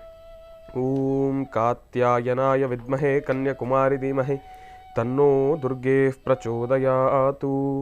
ಓಂ ದುಂ ದುರ್ಗಾಯೇ ನಮಃ. ಓಂ ದುಂ ದುರ್ಗಾಯೇ ನಮಃ. ಓಂ ದುಂ ದುರ್ಗಾಯೇ ನಮಃ. ಪ್ರತಿನಿತ್ಯದ ಸುಭಾಷಿತ ನಿಮ್ಮೆಲ್ಲರಿಗೂ ಕೂಡ ತಿಳಿಸ್ತೀನಿ ಅಂತ ನಾನು ಹೇಳಿದ್ದೆ. ಆ ಒಂದು ವಿಚಾರವಾಗಿ ಇವತ್ತಿನ ದಿವಸ ಸುಭಾಷಿತ ಅನ್ನೋದಕ್ಕಿಂತ ನಮ್ಮ ನಿಮ್ಮೆಲ್ಲರ ಮೆಚ್ಚಿನ ಅಚ್ಚುಮೆಚ್ಚಿನ ನಡೆದಾಡುವ ದೇವರು ಸಿದ್ಧಗಂಗಾ ಶ್ರೀಗಳು ಬಹಳ ಅದ್ಭುತಕರವಾಗಿರತಕ್ಕಂಥ ಒಂದು ನುಡಿಮುತ್ತನ್ನು ಹೇಳಿದ್ದಾರೆ. ಅದನ್ನು ನಾನು ನಿಮ್ಮೆಲ್ಲರಿಗೂ ಕೂಡ ಹೇಳಬೇಕು ಅಂತಕ್ಕಂಥ ನನ್ನ ಮನದಾಳದ ಆಸೆ. ಏನಪ್ಪ ಅಂದರೆ, ಸಹನೆಯು ನಿನ್ನಲ್ಲಿದ್ದರೆ ಸಕಲವೂ ನಿನ್ನದೇ. ಸಹನೆಯು ನಿನ್ನಲ್ಲಿದ್ದರೆ ಸಕಲವೂ ನಿನ್ನದೇ. ವಿನಯವು ನಿನ್ನಲ್ಲಿದ್ದರೆ ವಿಜಯವೂ ಕೂಡ ನಿನ್ನದೇ. ಎಷ್ಟು ಅರ್ಥಗರ್ಭಿತವಾಗಿದೆ. ನಮ್ಮಲ್ಲಿ ಸಹನೆ ಇದ್ದರೆ ಸಕಲವನ್ನೂ ಕೂಡ ನಾವು ಕಾರ್ಯಸಿದ್ಧಿ ಮಾಡ್ಕೊಳ್ತೀವಿ. ನಮ್ಮಲ್ಲಿ ವಿನಯತೆ ಇದೆ, ಸಾತ್ವಿಕ ಮನೋಭಾವ ಇದೆ, ನಾನೂ ಎಂಬತಕ್ಕಂಥ ಅಹಮ್ಮನ್ನು ನಾವು ತ್ಯಜಿಸಿ ಪಕ್ಕಕ್ಕಿಟ್ಟರೆ ವಿಜಯವು ತಾನಾಗೆ ನನ್ನ ಮುಂದೆ ಬರುತ್ತೆ. ಈ ಪದದ ಅರ್ಥಾರ್ಥ ಸಂಬಂಧಗಳನ್ನು ತಿಳಿಸ್ತಾ ಹೋದರೆ ನಮಗೆ ಈ ಮಹರ್ಷಿವಾಣಿ ಕಾರ್ಯಕ್ರಮದಲ್ಲಿ ಸಿಗ್ತಕ್ಕಂಥ ಒಂದು ಸ್ವಲ್ಪ ಸಮಯ ಸಾಕಾಗೋದಿಲ್ಲ. ಆದರೆ ಅದನ್ನು ಬಹಳ ಚುಟುಕಾಗಿ ನಾನು ನಿಮ್ಮೆಲ್ಲರಿಗೂ ಕೂಡ ತಿಳಿಸ್ತೀನಿ. ಪ್ರಾರಂಭದ ಹಂತದಲ್ಲಿ ತಿಳಿಸಿದ ಹಾಗೆ ಸಹನೆಯು ನನ್ನಲ್ಲಿದ್ದರೆ ಸಕಲವೂ ನನ್ನದೇ ಅಂತ ಹೇಳ್ತಾರೆ. ಸಹನೆ ಎಂಬತಕ್ಕಂಥದ್ದು ನಮ್ಮಲ್ಲಿ ಬಹಳ ಮುಖ್ಯ ಪಾತ್ರವನ್ನು ವಹಿಸ್ತಕ್ಕಂಥದ್ದೇ. ಯಾಕೆ ಅಂದರೆ, ನಾವು ಮಾಡ್ತಕ್ಕಂಥ ಕೆಲಸದ ವಿಚಾರದಲ್ಲಿ ನಾವು ಏನೊಂದು ಹೆಜ್ಜೆಗಳನ್ನು ಹಾಕಬೇಕಾದ್ರೂ ಕೂಡ ಎದುರುಗಡೆ ವೈರತ್ವವನ್ನು ತೋರಿಸ್ಲಿಕ್ಕೆ, ಇಲ್ಲ ಅಂದರೆ ಎಲ್ಲೋ ಒಂದು ಕಡೆ ನಾವು ಬೆಳೀತಾ ಇರೋದನ್ನು ತುಳಿಬೇಕು ಅಂತಲೇ ಒಂದಷ್ಟು ಜನ ಎದುರುಗಡೆ ಬರ್ತಾರೆ. ಯಾಕೆಂದರೆ ಯಾರಿಗೂ ಕೂಡ ಒಬ್ಬ ವ್ಯಕ್ತಿ ಎದುರುಗಡೆ ಬೆಳೀತಾ ಇದ್ದಾನೆ ಅಂದರೆ ನೋಡಿ ಸಹಿಸ್ಕೊಂಡು ಕೂತ್ಕೊಳ್ಳಿಕ್ಕೆ ಆಗೋದಿಲ್ಲ. ಕೆಲವೊಂದಷ್ಟು ಜನ ಇರ್ತಾರೆ, ಅಂತಹ ಮನೋಭಾವದಲ್ಲಿ ಇರ್ತಕ್ಕಂಥವ್ರು ಇರ್ತಾರೆ.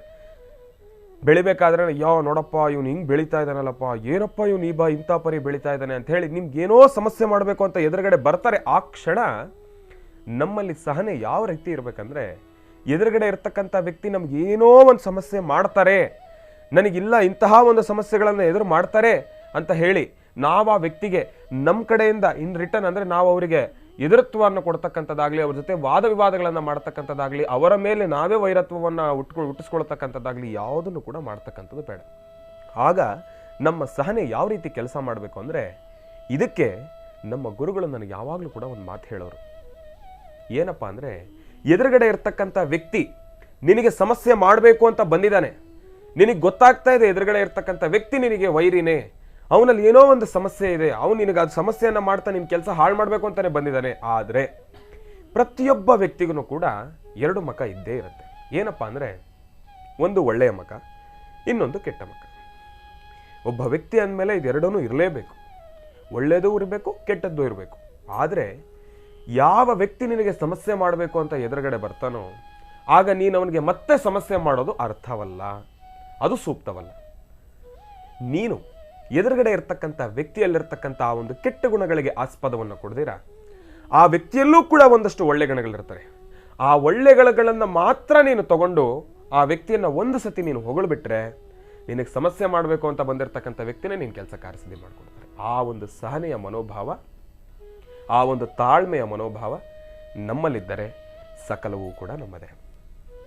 ಎಷ್ಟು ಅರ್ಥಗರ್ಭಿತ, ನಿಜ ಅಲ್ವಾ ಗುರುಗಳೇ ಈ ಮಾತು? ನೀವೇ ಹೇಳಬೇಕು. ನೀವು ಹೇಳ್ತಾ ಇರೋ ಎಲ್ಲ ಮಾತುಗೂ ನಾನೊಂದು ಫುಲ್ ಸ್ಟಾಪ್ ಇಟ್ಟಿದ್ದೇನೆ ಅಲ್ಲಿ. ಗುರುಗಳೇ, ನನ್ನದೊಂದು ಚರಿತ್ರೆ ನಡೀತಾ ಇದೆ. ಆ ಚರಿತ್ರೆಗೆ ಇದು ಬಹಳ ಹತ್ತಿರಕ್ಕೆ ಬರ್ತಾ ಇದೆಯಲ್ಲ, ಅದಕ್ಕೆ ನಾನು ಮೌನ ಆಗಿದ್ದೇನೆ. ಇಲ್ಲಿ ಸಹನೆ ಇಲ್ಲ, ನೀವು ಹೇಳ್ತಾ ಇರೋ ಕಥೆಯಲ್ಲಿ ನಮಗೆ ಸಹನೆ ಬೇಡ, ತಾಳ್ಮೆ ಬೇಕು. ತಾಳ್ಮೆ ಬೇಕು. ಆ ತಾಳ್ಮೆಗೆ ಮತ್ತೊಂದು ತಾಳ್ಮೆ, ಸಹನೆ ಎಲ್ಲವೂ ಅಲ್ಲೇ. ತಾಳ್ಮೆ ಅಂತ ಬಂದ್ರೆ ನಾನು ಸಹನೆ ಅಂತ ಬಂದೆ. ನಾವು ಮಾತಾಡ್ಕೊಂಡ್ ಬಂದಿದ್ದಲ್ಲ, ಆದ್ರೆ ನಡಿಲಿ. ಆದ್ರೆ ಒಂದು ಬಹಳ ಹೊತ್ತಿನಿಂದ ಕಾದು ಹಣವನ್ನು ಕೊಡ್ತೇನೆ, ಬೇಗ ಮಾತಾಡಿಸಿ. ಯಾಕೆಂದರೆ ಕಳೆದ 2 ವರ್ಷದಿಂದ ನಾನು ಸುಸ್ತಾಗಿದ್ದೇನೆ. ನಾನೇನೋ ಕೇಳಬೇಕು ಅವರಿಂದ. ಎಲ್ಲರಿಗೂ ಸಲಹೆ ಕೊಡ್ತಾರಂತಲ್ಲ, ಎಲ್ಲರಿಗೂ ಸಲಹೆ ಕೊಡುವಂಥವ್ರು ನನಗೊಂದು ಸಲಹೆ ಕೊಡಲಿಕ್ಕೋಸ್ಕರ, ನಾನು ತಗೊಳ್ಳಿಕ್ಕೋಸ್ಕರ ಬಂದಿದ್ದೇನೆ. ಮಧ್ಯದಲ್ಲಿ ನೀವೆಲ್ಲ ಓಡಾಡ್ತಿದ್ದೀರಲ್ಲ, ನಿಮಗೇನು ಬೇಕಾದ್ರೂ ನಾನು ಕೊಡ್ತೇನೆ. 1 ಅವರ್ ಆಯಿತು, 2 ಅವರ್ ಆಯಿತು, 3 ಅವರ್ ಆಯಿತು. ಒಳಗಡೆ ಹೋಗಿ ಬಲವಂತವಾಗಿ ಡೋರನ್ನು ತೆಗೆದು ಒಳಗೆ ನುಗ್ಗೇ ಬಿಡ್ತಾನಿತ್ತ. ಒಳಗಿರ್ತಕ್ಕಂಥವ್ರು ನಾಚೆ ಕಳಿಸ್ಬಿಟ್ಟು ಈತ ಮಾತಾಡಬೇಕು ಎಂಬತಕ್ಕಂಥ ಹಂಬಲದಲ್ಲಿ ಒಳಗಡೆ ಯಾರೂ ಇಲ್ಲ. ನೆಮ್ಮದಿಯಾಗಿ ಚೇರ್ ಮೇಲೆ ಕೂತ್ಕೊಂಡು ಒಂದು ಪೇಪರ್ ಓದ್ತಾ ಕೂತ್ಕೊಂಡಿದ್ದಾರೆ. ಅವ್ರು ಸಲಹೆ ಕೊಡುವಂಥವ್ರು ಪೇಪರ್ ಓದ್ತಾ ಕೂತ್ಕೊಂಡಿದ್ದಾರೆ. ಈ ಥರ ಒಳಗೆ ಹೋದ ತಕ್ಷಣ ಶಾಕ್ ಆಯಿತು. ಸುಮಾರು 3 ಅವರ್ಸು 3 ಗಂಟೆಗಳ ಕಾಲ ನನ್ನನ್ನು ಕಾಯಿಸ್ಬಿಟ್ರಲ್ಲ. ಆದರೆ ಎದುರುಗಡೆ ಹೋಗಿ ಅವ್ರ ಮುಂದೆ ನಿಂತು ಮಾತಾಡೋ ತಾಕತ್ತಿಲ್ಲ. ಅವರಿಷ್ಟ ಬಂದಾಗ ಇವನು ಕರಿಬೇಕು, ಆಗೀತ ಹೋಗಿ ನಿಂತ್ಕೋಬೇಕು, ಇವನ ಸಲಹೆ ಕೇಳಬೇಕು. ಒಳಗೆ ಹೋಗ್ತಿದ್ದಾಗೆ ನೋಡಿದ್ರೆ ರೂಮ್ ಪೂರ್ತಿ ಖಾಲಿ ಇದೆ, ಯಾರೂ ಇಲ್ಲ. ಮುಂದೆ ಹೋದ. ನಮಸ್ಕಾರ ಮಾಡಬೇಕಾದ್ರೂ ಸಹಿತ ಒಳಗಡೆ ಆತನಿಗೆ ನಾನು ಅವಾಗಿ 3 ಗಂಟೆ ಕಾಲ ನನ್ನನ್ನು ಕಾಯಿಸಿದ್ದಾನಲ್ಲ ಅಂತಕ್ಕಂಥದ್ರ ಕಿಚ್ಚು ಮಹಮ್ಮು ಎರಡೂ ಬಂದಾಯಿತು. ಮುಖದಲ್ಲಿ ಭಾವನೆ, ನಿಮ್ಮಿಂದ ನನಗೊಂದು ಅಪೇಕ್ಷೆ ಇದೆಯಲ್ಲ, ಏನಾದ್ರು ಒಂದು ಕಾರ್ಯಸಿದ್ಧಿ ಬೇಕಲ್ಲ, ನನಗೊಂದು ಸಲಹೆ ಬೇಕಲ್ಲ. ಕಳೆದ 2 ವರ್ಷದಿಂದ ನಾನು ಪಲ್ಟಿ ಹೊಡಿತಾನೆ ಇದ್ದೇನೆ ಎಲ್ಲ ಬಿಸ್ನೆಸ್ಸಲ್ಲೂ, ಎಲ್ಲೂ ನನ್ನ ಕೈ ಎತ್ಕೊಳ್ಳೋಕ್ಕಾಗಿಲ್ಲ. ಎದುರುಗಡೆ ಇರ್ತಕ್ಕಂಥ ಅವರು ಗುರುಗಳು ಕೂಡಿಸಿದ್ರು. ಕೂತ್ಕೊಪ್ಪ, ಏನು ವಿಚಾರ? ಇಷ್ಟೊಂದು ಆತುರತೆ, ಇಷ್ಟೊಂದು ಕಾತುರತೆ ಇದೆಯಲ್ಲ, ಕೂತ್ಕೋ, ಏನು ವಿಚಾರ? ಏನಿಲ್ಲ, ಕಳೆದ 2 ವರ್ಷದಿಂದ ಸಾಕಷ್ಟು ಕೆಲಸ ಕಾರ್ಯಗಳು ಮಾಡಿದ್ದೇನೆ, ಒಳ್ಳೊಳ್ಳೆ ಬಿಸ್ನೆಸ್ ಮಾಡಿದ್ದೇನೆ, ಸಾಕಷ್ಟು ಸಾಲ ಸೋಲ ಮಾಡಿದ್ದೇನೆ, ಸುಮಾರು ಇರ್ತಕ್ಕಂಥ ನ್ಯಾಷನಲ್ ಎಲ್ಲ ಬ್ಯಾಂಕ್ಗಳಲ್ಲೂ ಸಾಲ ಮಾಡಿದ್ದೇನೆ, ಎಲ್ಲ ದುಡ್ಡು ತಂದು ಹಾಕಿದ್ದೇನೆ, ಎಲ್ಲೂ 10 ರೂಪಾಯಿನ ರಿಟರ್ನ್ ನೋಡಲಿಲ್ಲ. 2 ವರ್ಷದಿಂದ ಸಾಲ ಮಾಡಿದ್ದೀನಿ, ಬ್ಯಾಂಕ್ಗಳಲ್ಲಿ ಸಾಲ ಮಾಡಿದ್ದೀನಿ, ಜೊತೆಗೆ ವ್ಯವಹಾರ ಮಾಡಿದ್ದೀನಿ, 10 ಹಲವಾರದ್ದು ನೋಡಿದ್ದೀನಿ, ಎಲ್ಲವೂ ಸಹಿತ 3 ತಿಂಗಳು 6 ತಿಂಗಳು ಚೇಂಜ್ ಮಾಡ್ಕೊಂಡು ಬರ್ತಾಯಿದ್ದೀನಿ, ಯಾವುದೂ ಕೈ ಹಿಡಿತಿಲ್ಲ. ಯಾಕೆ? ನನ್ನ ಟೈಮ್ ಸರಿ ಇಲ್ವಾ? ಅಥವಾ ನಾನು ಮಾಡ್ತಾರೋ ವಿಧಾನ ಸರಿ ಇಲ್ವಾ? ಅಥವಾ ನನ್ನ ಶ್ರಮ ಸರಿ ಇಲ್ವಾ? ನಾನು ಮನೆಗೆ ಹೋಗೋದಿಲ್ಲ, ಬರೀ ನಾನು ಈ ಕೆಲಸಗಳಲ್ಲೇ ಇದ್ದೇನೆ. ಹೌದಾ? ಇಷ್ಟೊಂದು ಕಷ್ಟಪಡ್ತಿದ್ಯಾ? ಇಷ್ಟು ಕಷ್ಟಪಟ್ಟ ಮೇಲೆ ನಿಂಗೆ ಅನುಕೂಲ ಆಗಲೇಬೇಕಲ್ವಾ ಅಂತ ಹೇಳಿ ಎದ್ದು ನಿಂತು ಹೆಗಲ ಮೇಲೆ ಕೈ ಹಾಕ್ತಾರೆ. ಎದ್ದು ನಿಂತು ಹೆಗಲ ಮೇಲೆ ಕೈ ಹಾಕಿದ ತಕ್ಷಣ ಇವನಲ್ಲಿ ಏನೋ ಒಂದು ಬದಲಾವಣೆ ಆಯಿತು. ಇವರ ತಾಳ್ಮೆ, ನನ್ನನ್ನು 2 ಅವರು 3 ಅವರು ಹೊರಗಡೆ ಕಾಯಿಸ್ಬಿಟ್ಟು ನಾನು ಒಳಗಡೆ ಬಂದರೆ ನನ್ನ ಇವರು ಇಷ್ಟೊಂದು ಕೂಲಾಗಿ ಕೇಳ್ಬಿಟ್ಟು ಹೆಗಲ ಮೇಲೆ ಕೈ ಹಾಕಿ ಹೌದಾ ಅಂತಿದ್ದಾರಲ್ಲ, ನನಗೆ ಇವರು ಸಲಹೆ ಕೊಡ್ತಾರಾ ಅಥವಾ ನನ್ನ ಸಮಯನ ವೃಥಾ ವೇಸ್ಟ್ ಮಾಡ್ತಾರಾ? ಈ ಸಮಯ ನಾನು ಇನ್ನೇನಾದ್ರು ಹೊಸ ಬಿಸ್ನೆಸ್ ಯೋಚನೆ ಮಾಡ್ಬೋದಾಗಿತ್ತಲ್ಲ ಅನ್ನೋ ಚಿಂತನೆಯೂ ಇವನಲ್ಲಿತ್ತು. ನಿಧಾನಕ್ಕೆ ಮನೆ ಹಿತ್ಲಕ್ಕೆ ಕರ್ಕೊಂಡೋದ್ರು. ಮನೆ ಹಿತ್ಲಕ್ಕೆ ಕರ್ಕೊಂಡೋದು ನೋಡಿದ್ರೆ ಅವರ ಶಿಷ್ಯರು ಒಂದಷ್ಟು ಜನ ಎಲ್ಲ ಒಳ್ಳೆ ಗಿಡಗಳನ್ನು, ಅಡಿಕೆ ಮರಗಳನ್ನು ಹಾಕಿದ್ದಾರೆ. ಅಡಿಕೆ ಮರಗಳು ಹಾಕಿ ಒಂದು ಅಡಿಕೆ ಮರ ಮಾತ್ರ ಬಹಳ ಬಲವಾಗಿ ಗಟ್ಟಿಯಾಗಿ ಕೂತ್ಕೊಂಡಿದೆ.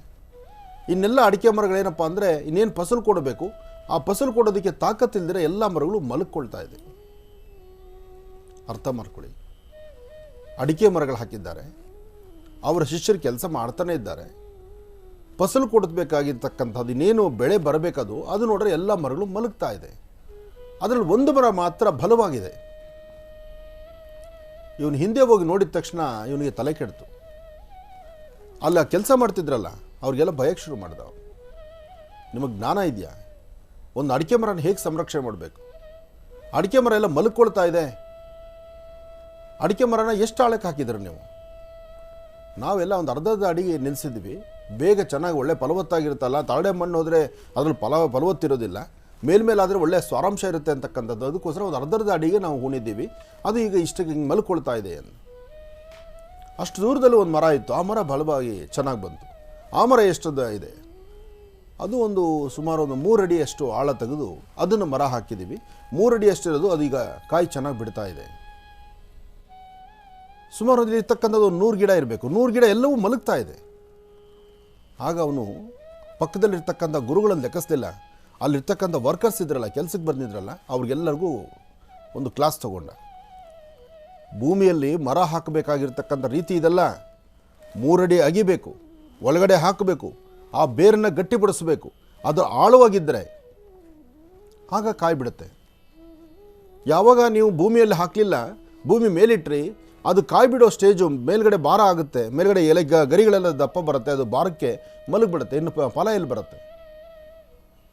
ಆಗ ಇವರು ಪಕ್ಕದಲ್ಲಿದ್ರಲ್ಲ ಗುರುಗಳು ಬೆಂತಟ್ಟು ಹೇಳಿದ್ರು, ನಿನಗಲ್ಲಿ ಯಾವ ಕೊರತೆನೂ ಇಲ್ಲ, ನಿನ್ನಲ್ಲಿ ಕೊರತೆನೇ ಇಲ್ಲ, ನೀನು ಯಾವುದೇ ಬಿಸ್ನೆಸ್ ಮಾಡಿದ್ರು 100% ವಿನ್ ಆಗ್ತೀಯ. ಆದರೆ ಇವ್ರಿಗೆ ಸಲಹೆ ಕೊಟ್ಟಲ್ಲ, ಇದನ್ನೇ ನೀನು ಮಾಡಬೇಕಾಗಿತ್ತು. ಇವರಿಗೆ ಕೊಟ್ಟ ಸಲಹೆಯನ್ನು ನೀನು ಮಾಡಿದರೆ ಈಗ ನೀನು ನನ್ನ ಮುಂದೆ ಬಂದು ನಿಂತ್ಕೋತಾ ಇರಲಿಲ್ಲ, ನೀನೇ 4 ಜನ ಪಾಠ ಹೇಳ್ಬೋದಾಗಿತ್ತು. ನೀನೇನು ಮಾಡಿದೆ? ಪ್ರತಿ 3 ತಿಂಗಳಿಗೋ 6 ತಿಂಗಳಿಗೋ ಒಂದೊಂದು ಬಿಸ್ನೆಸ್ ಒಂದೊಂದು ಕೆಲಸ ಚೇಂಜ್ ಮಾಡ್ತಾ ಬಂದೆ. ಆ ಚೇಂಜ್ ಮಾಡೋದನ್ನು ಬಿಟ್ಟು ಒಂದೇ ಬಿಸ್ನೆಸ್ನ ಕರೆಕ್ಟಾಗಿ ನೀವು ಒಂದು 6 ತಿಂಗಳು ಮಾಡಿಬಿಟ್ಟಿದ್ರೆ ಅಥವಾ 1 ವರ್ಷ ಮಾಡಿದರೆ ಅದು ಪಿಕಪ್ ಆಗ್ತಾಯಿತ್ತು. ಯಾವುದೇ ಸಸಿ ಬೀಜ ಹಾಕಿದ ತಕ್ಷಣ ಅದು ಬಿತ್ತನೆ ಬರೋದಿಲ್ಲ. ಬೀಜ ಹಾಕಿ ಕಾಯಬೇಕು. ಅದಕ್ಕೆ ಇಷ್ಟು ದಿವಸ ಅಂತ ಇದೆ. 6 ತಿಂಗಳ ಬೆಳೆ ಇದೆ, 9 ತಿಂಗಳ ಬೆಳೆ ಇದೆ. ಕಾಯಬೇಕು ನಾವು. ಕಾದರೆ ಅದು ಒಳ್ಳೆ ಬೆಳೆ ಬರುತ್ತೆ. ನೀನು ಈ ಕೈಲಿ ಬೀಜ ಚೆಲ್ಬಿಟ್ಟು ಈ ಕೈಲಿ ನೀರು ಹಾಕಿ ಆ ಕೈಯಿಂದ ಬ್ಯಾಸ್ಕೆಟ್ ತೊಗೊಂಬಂದು ನಾವು ತುಂಬ್ಕೊಂಡು ಹೋಗಬೇಕು ತರಕಾರಿನ ಅಂದರೆ ಅದು ಸಾಧ್ಯನಾ? ಇಲ್ಲಿವರೆಗೂ ನೀನು ಮಾಡಿರ್ತಕ್ಕಂಥ ತಪ್ಪು ಇದೇನೆ. ಪಾಠ ಹೇಳೋದು ಮುಖ್ಯ ಅಲ್ಲ, ಪಾಠ ಹೇಳೋಕ್ಕಿಂತ ಮುಖ್ಯ ನೀನು ಹಾಗೆ ನಡ್ಕೊಳ್ಬೇಕು. ನಿನ್ನಲ್ಲಿ ತಾಳ್ಮೆ ಕಡಿಮೆ ಇತ್ತು. ಇದನ್ನೇ ನಮ್ಮ ಹುಡುಗರು ಮಾಡಿದರು. ಅದನ್ನು ನೋಡಿ ನೀನು ಕಲ್ತ್ಕೊ. ಇನ್ನು ಮುಂದಕ್ಕಾದರೂ ನೀನು ಯಾವುದಾದ್ರು ಒಂದು ಬಿಸ್ನೆಸ್ ಕಡೆ ಗಮನ ಕೊಡು. ಒಂದೇ ಬಿಸ್ನೆಸ್ ಮಾಡು, ಒಂದೇ ವ್ಯವಹಾರ ಮಾಡು. ನೀನು ಯಾವುದಾದ್ರು ಮಾಡು, ಒಂದೇ ಕೆಲಸನ ಮಾಡು. ಕರೆಕ್ಟಾಗಿ 1 ವರ್ಷ ನೋಡು. ಆ ವರ್ಷದಲ್ಲಿ ಏರಿಳಿತಗಳು ಇದ್ದೇ ಇರುತ್ತೆ, ಬೀಳೋದು ಏಳೋದು ಇದ್ದೇ ಇರುತ್ತೆ. ಆ ಬೀಳೋದು ಏಳೋದು ಆದಮೇಲೆ ಒಂದು ಸತಿ ಬಿದ್ಮೇಲೆ ತಿರುಗಿ ಎದ್ದೇಳಲೇಬೇಕು ನೀನು. ಆಟೋಮೆಟಿಕ್ ಆ ಬಿಸ್ನೆಸ್ಸಲ್ಲಿರ್ತಕ್ಕಂಥ ರಹಸ್ಯವನ್ನು ಕನ್ಫರ್ಮ್ ಮಾಡ್ಕೊಳ್ತೀಯ, ತಿಳ್ಕೊಳ್ತೀಯ. ಅಲ್ಲಿರ್ತಕ್ಕಂಥ ಸ್ವಾರಸ್ಯಕರವಾದ ವಿಚಾರ ನಿನ್ನ ತಲೆಯಲ್ಲಿ ಬರುತ್ತೆ. ನೀನು ಒಳ್ಳೆ ಬಿಸ್ನೆಸ್ ಮ್ಯಾನ್ ಆಗ್ತೀಯ. ಇದನ್ನೇ ಹೇಳಿದ್ರು, ಇಷ್ಟೇ ಆಶೀರ್ವಾದ ಮಾಡಿದ್ದು, ಕಳಿಸ್ಕೊಟ್ರು.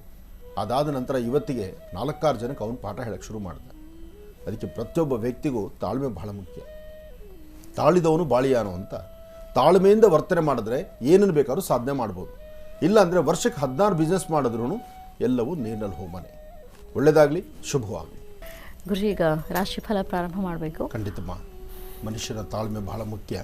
ಯಾವುದೇ ಕಾಯಕವನ್ನು ಮಾಡಿದ್ರು, ಕೆಲಸವನ್ನು ಮಾಡಿದ್ರು ತಾಳ್ಮೆಯಿಂದ ಸಮಾಧಾನವಾಗಿದ್ದು, ಈಗಲೇ ನನಗೆ ಅಭಿವೃದ್ಧಿ ಇಲ್ಲ, ಸಿಗ್ತಾ ಇಲ್ಲ, ನಾನು ಕೆಲಸ ಬದಲಾಯಿಸಬೇಕು ಎಂಬತಕ್ಕಂಥದ್ದನ್ನು ಬಿಟ್ಟು ಸ್ವಲ್ಪ ದಿವಸ ಕಾತುರತೆಯಿಂದ ಕಾಯಿರಿ. ಮಾಡುವ ಶ್ರಮದಿಂದ ಎಷ್ಟೆಲ್ಲ ಕಷ್ಟಪಟ್ಟು ಶ್ರಮಿಸಿ ಒಂದು ಬಂಡವಾಳ ಹಾಕಿ ಅದಕ್ಕೆ ಬೇಕು ಬೇಡ ಅಂತಂದು ಸಾಲ ಮಾಡಿ ಬಡ್ಡಿ ಕಟ್ಟಿ ಇನ್ನೇನು ಪರವಾಗಿಲ್ಲಪ್ಪ ಸ್ವಲ್ಪ ಮಟ್ಟಿಗೆ ಅದರ ಅಭಿವೃದ್ಧಿ ಆಗ್ತಿದೆ ಅಂದಾಗ ನಿಮಗೆ ನೋವಿನಲ್ಲಿ ಅದು ಕಾಣೋದಿಲ್ಲ. ಮನುಷ್ಯನ ಅಭಿವೃದ್ಧಿ ಪ್ರಾರಂಭಿಕವಾಗಿ ಒಂದಿಷ್ಟು ಲಾಭ ಬರ್ತಿರುವಂತಹ ಆ ಪ್ರಾರಂಭ ಕ್ಷಣ. ಯಾಕೆಂದರೆ ನಿಮಗೆ ಸಾಲನೇ 20 ರೂಪಾಯಿ ಕಟ್ಟಬೇಕಾಗತ್ತೆ, ಅಲ್ಲಿ 2 ರೂಪಾಯಿ ಲಾಭ ಪ್ರಾರಂಭ ಆಗಿರುತ್ತೆ. 2 ರೂಪಾಯಿಂದ 2, 4, 6, 8, 10, 12, 24ಕ್ಕೆ ಬರಬೇಕದು. ಎತ್ತಾನೆ ಸಡನ್ನಾಗಿ 20 ರೂಪಾಯಿ ಲಾಭ ಒಟ್ಟಿಗೆ ಬರೋದಿಲ್ಲ. ಅದನ್ನು ನಾವು ಅರ್ಥ ಮಾಡ್ಕೊಳ್ದಿರಾ 2 ರೂಪಾಯಿ ಬರ್ತಿದೆ, 3 ರೂಪಾಯಿ ಬರ್ತಿದೆ, 20 ರೂಪಾಯಿ ಸಾಲ ಕಟ್ಟಬೇಕು ನಾವು ಅಂತ ಹೇಳಿ ಆ ವ್ಯಾಪಾರನ ನಿಲ್ಲಿಸೋದು ಒಳ್ಳೆಯದಲ್ಲ. ಯಾಕೆಂದರೆ ಅದ್ರ ಮೇಲೆ ಬಂಡವಾಳ ಹಾಕಿದಿರಿ, ಕೊನೆಗೆ ಅದನ್ನು ನೀವು ಮಾರಬೇಕಾದ್ರೆ 6ಕ್ಕೆ 3 ರೂಪಾಯಿನಂಗೋ 2 ರೂಪಾಯಿನಂಗೋ ಮಾರ್ತೀರಿ. ಅಲ್ಲಿ ನೀವು ನೋವು ಪಡ್ತೀರಿ, ಮತ್ತೆ ಈ ಕಟ್ಟೆ ಸಿಕ್ಕಾಕೊಳ್ತೀರಿ. ಅದಕ್ಕೋಸ್ಕರ ತಾಳ್ಮೆ ಬಹಳ ಮುಖ್ಯ. ಅಲ್ಲಿ ಇನ್ನೊಂದು ಬದಲಾವಣೆ ತಂದುಕೊಂಡು ಒಂದು ಸ್ವಲ್ಪ ಚಿಕ್ಕದಾಗಿ ವ್ಯವಹಾರಗಳನ್ನು ಮಾಡಿದ್ರೆ ಖಂಡಿತ ಕಾರ್ಯಸಿದ್ಧಿ ಆಗುತ್ತೆ, ಯಶಸ್ಸಾಗುತ್ತೆ. ಈ ಒಂದು ರಹಸ್ಯವನ್ನು ಎಲ್ಲರೂ ಅರ್ಥ ಮಾಡ್ಕೊಳ್ಳಿ. ಒಳ್ಳೆಯದಾಗಲಿ. ನಮಃ ಸೂರ್ಯಾಯ ಚಂದ್ರಾಯ ಮಂಗಳಾಯ ಬುಧಾಯ ಚ ಗುರು ಶುಕ್ರ ಶನಿಭ್ಯಶ್ಚ ರಾಹುವೇ ಕೇತುವೇ ನಮಃ. ಆದಿತ್ಯಾದಿ ನವಗ್ರಹಗಳನ್ನು ಪ್ರಾರ್ಥನೆ ಮಾಡಿದ್ದಾಯಿತು. ರಾಶಿ ಫಲಗಳತ್ತ ಗಮನ ಹರಿಸೋಣ. ಮೊದಲನೇದಾದಂಥದ್ದು ಮೇಷರಾಶಿ. ಮೇಷರಾಶಿ ಮೇಷಲಗ್ನ. ಮೇಷಲಗ್ನದಲ್ಲಿರ್ತಕ್ಕಂಥವ್ರಿಗೆ ಬುಧ ಮತ್ತು ಚಂದ್ರ ಇರ್ತಕ್ಕಂಥ ಆಸ್ಥಾನ, ಗುರು ಮತ್ತು ಶುಕ್ರ ಇರ್ತಕ್ಕಂಥ ಆಸ್ಥಾನ ಚೆನ್ನಾಗಿದೆ. ಶುಕ್ರನ ಅನುಗ್ರಹದಿಂದ ಇಷ್ಟಾರ್ಥವನ್ನು ಸಿದ್ಧಿಪಡಿಸ್ಕೊಳ್ತೀರಿ, ಅಸಮಾಧಾನವನ್ನು ದೂರ ಮಾಡ್ಕೊಳ್ತೀರಿ, ಸಮಾಧಾನಕರವಾದಂಥ ಫಲವನ್ನು ಸಿದ್ಧಿಪಡಿಸ್ಕೊಳ್ತೀರಿ. ಯಾವುದೇ ಕಾಯಕವನ್ನು ಮಾಡಬೇಕಾದ್ರೂ, ಕೆಲಸಗಳನ್ನು ಮಾಡಬೇಕಾದ್ರೂ ಸ್ವಲ್ಪ ಜೋಪಾನ ಎಚ್ಚರಿಕೆಯಿಂದ ಮಾಡಿದ್ರೆ ಅದರ ಫಲಾಫಲಗಳು ಸಾಕಷ್ಟು. ಒಳ್ಳೆ ಫಲ, ಒಳ್ಳೆ ಕೆಲಸ, ಒಳ್ಳೆಯದನ್ನು ಆಲೋಚನೆ ಮಾಡ್ತಾ ಒಳ್ಳೆಯದ್ರ ಬಗ್ಗೆ ಚಿಂತನೆ ಮಾಡಿದ್ರೆ ಅದರ ಫಲಗಳು ಖಂಡಿತ ಕಾರ್ಯಸಿದ್ಧಿ ಆಗುತ್ತೆ. ಹಾಗೆ ನೀವು ಮಾಡುವ ಕೆಲಸದಲ್ಲಿ ಒಂದು ಬದಲಾವಣೆ ಬೇಕು. ಆ ಬದಲಾವಣೆ ಹೇಗೆ ತಂದುಕೊಳ್ಬೇಕು? ಸರಿಯಾದಂಥ ಸನ್ಮಾರ್ಗದಲ್ಲಿ ನಡೆದರೆ ಆ ಬದಲಾವಣೆ ಖಂಡಿತ ಸಿಗುತ್ತೆ. ಅಷ್ಟೇ ಅಲ್ಲದಿರ ಮೇಷರಾಶಿಯವರಿಗೆ ಇವತ್ತಿನ ದಿವಸ ಶ್ರೀ ವಲ್ಲಿದೇವಸೇನಾ ಸಮೇತ ಸುಬ್ರಹ್ಮಣ್ಯೇಶ್ವರನ ಪ್ರಾರ್ಥನೆ ಮಾಡ್ತಕ್ಕಂಥದ್ದು, ಹನುಮನ ಆರಾಧನೆ ಮಾಡ್ತಕ್ಕಂಥದ್ದು ಮಾಡೋದ್ರಿಂದ ಮತ್ತಷ್ಟು ಅಭಿವೃದ್ಧಿಯನ್ನು ಖಂಡಿತ ಕಾಣ್ತೀರಿ. ಇವತ್ತು ನೀವು ಮಾಡುವ ಕೆಲಸದಲ್ಲಿ ಒಂದು ಬದಲಾವಣೆ ತಂದುಕೊಳ್ಬೋದು. ಆ ಬದಲಾವಣೆ ಒಂದು ಹೊಸದಾಗಿರ್ತಕ್ಕಂಥದ್ದಾಗುತ್ತೆ.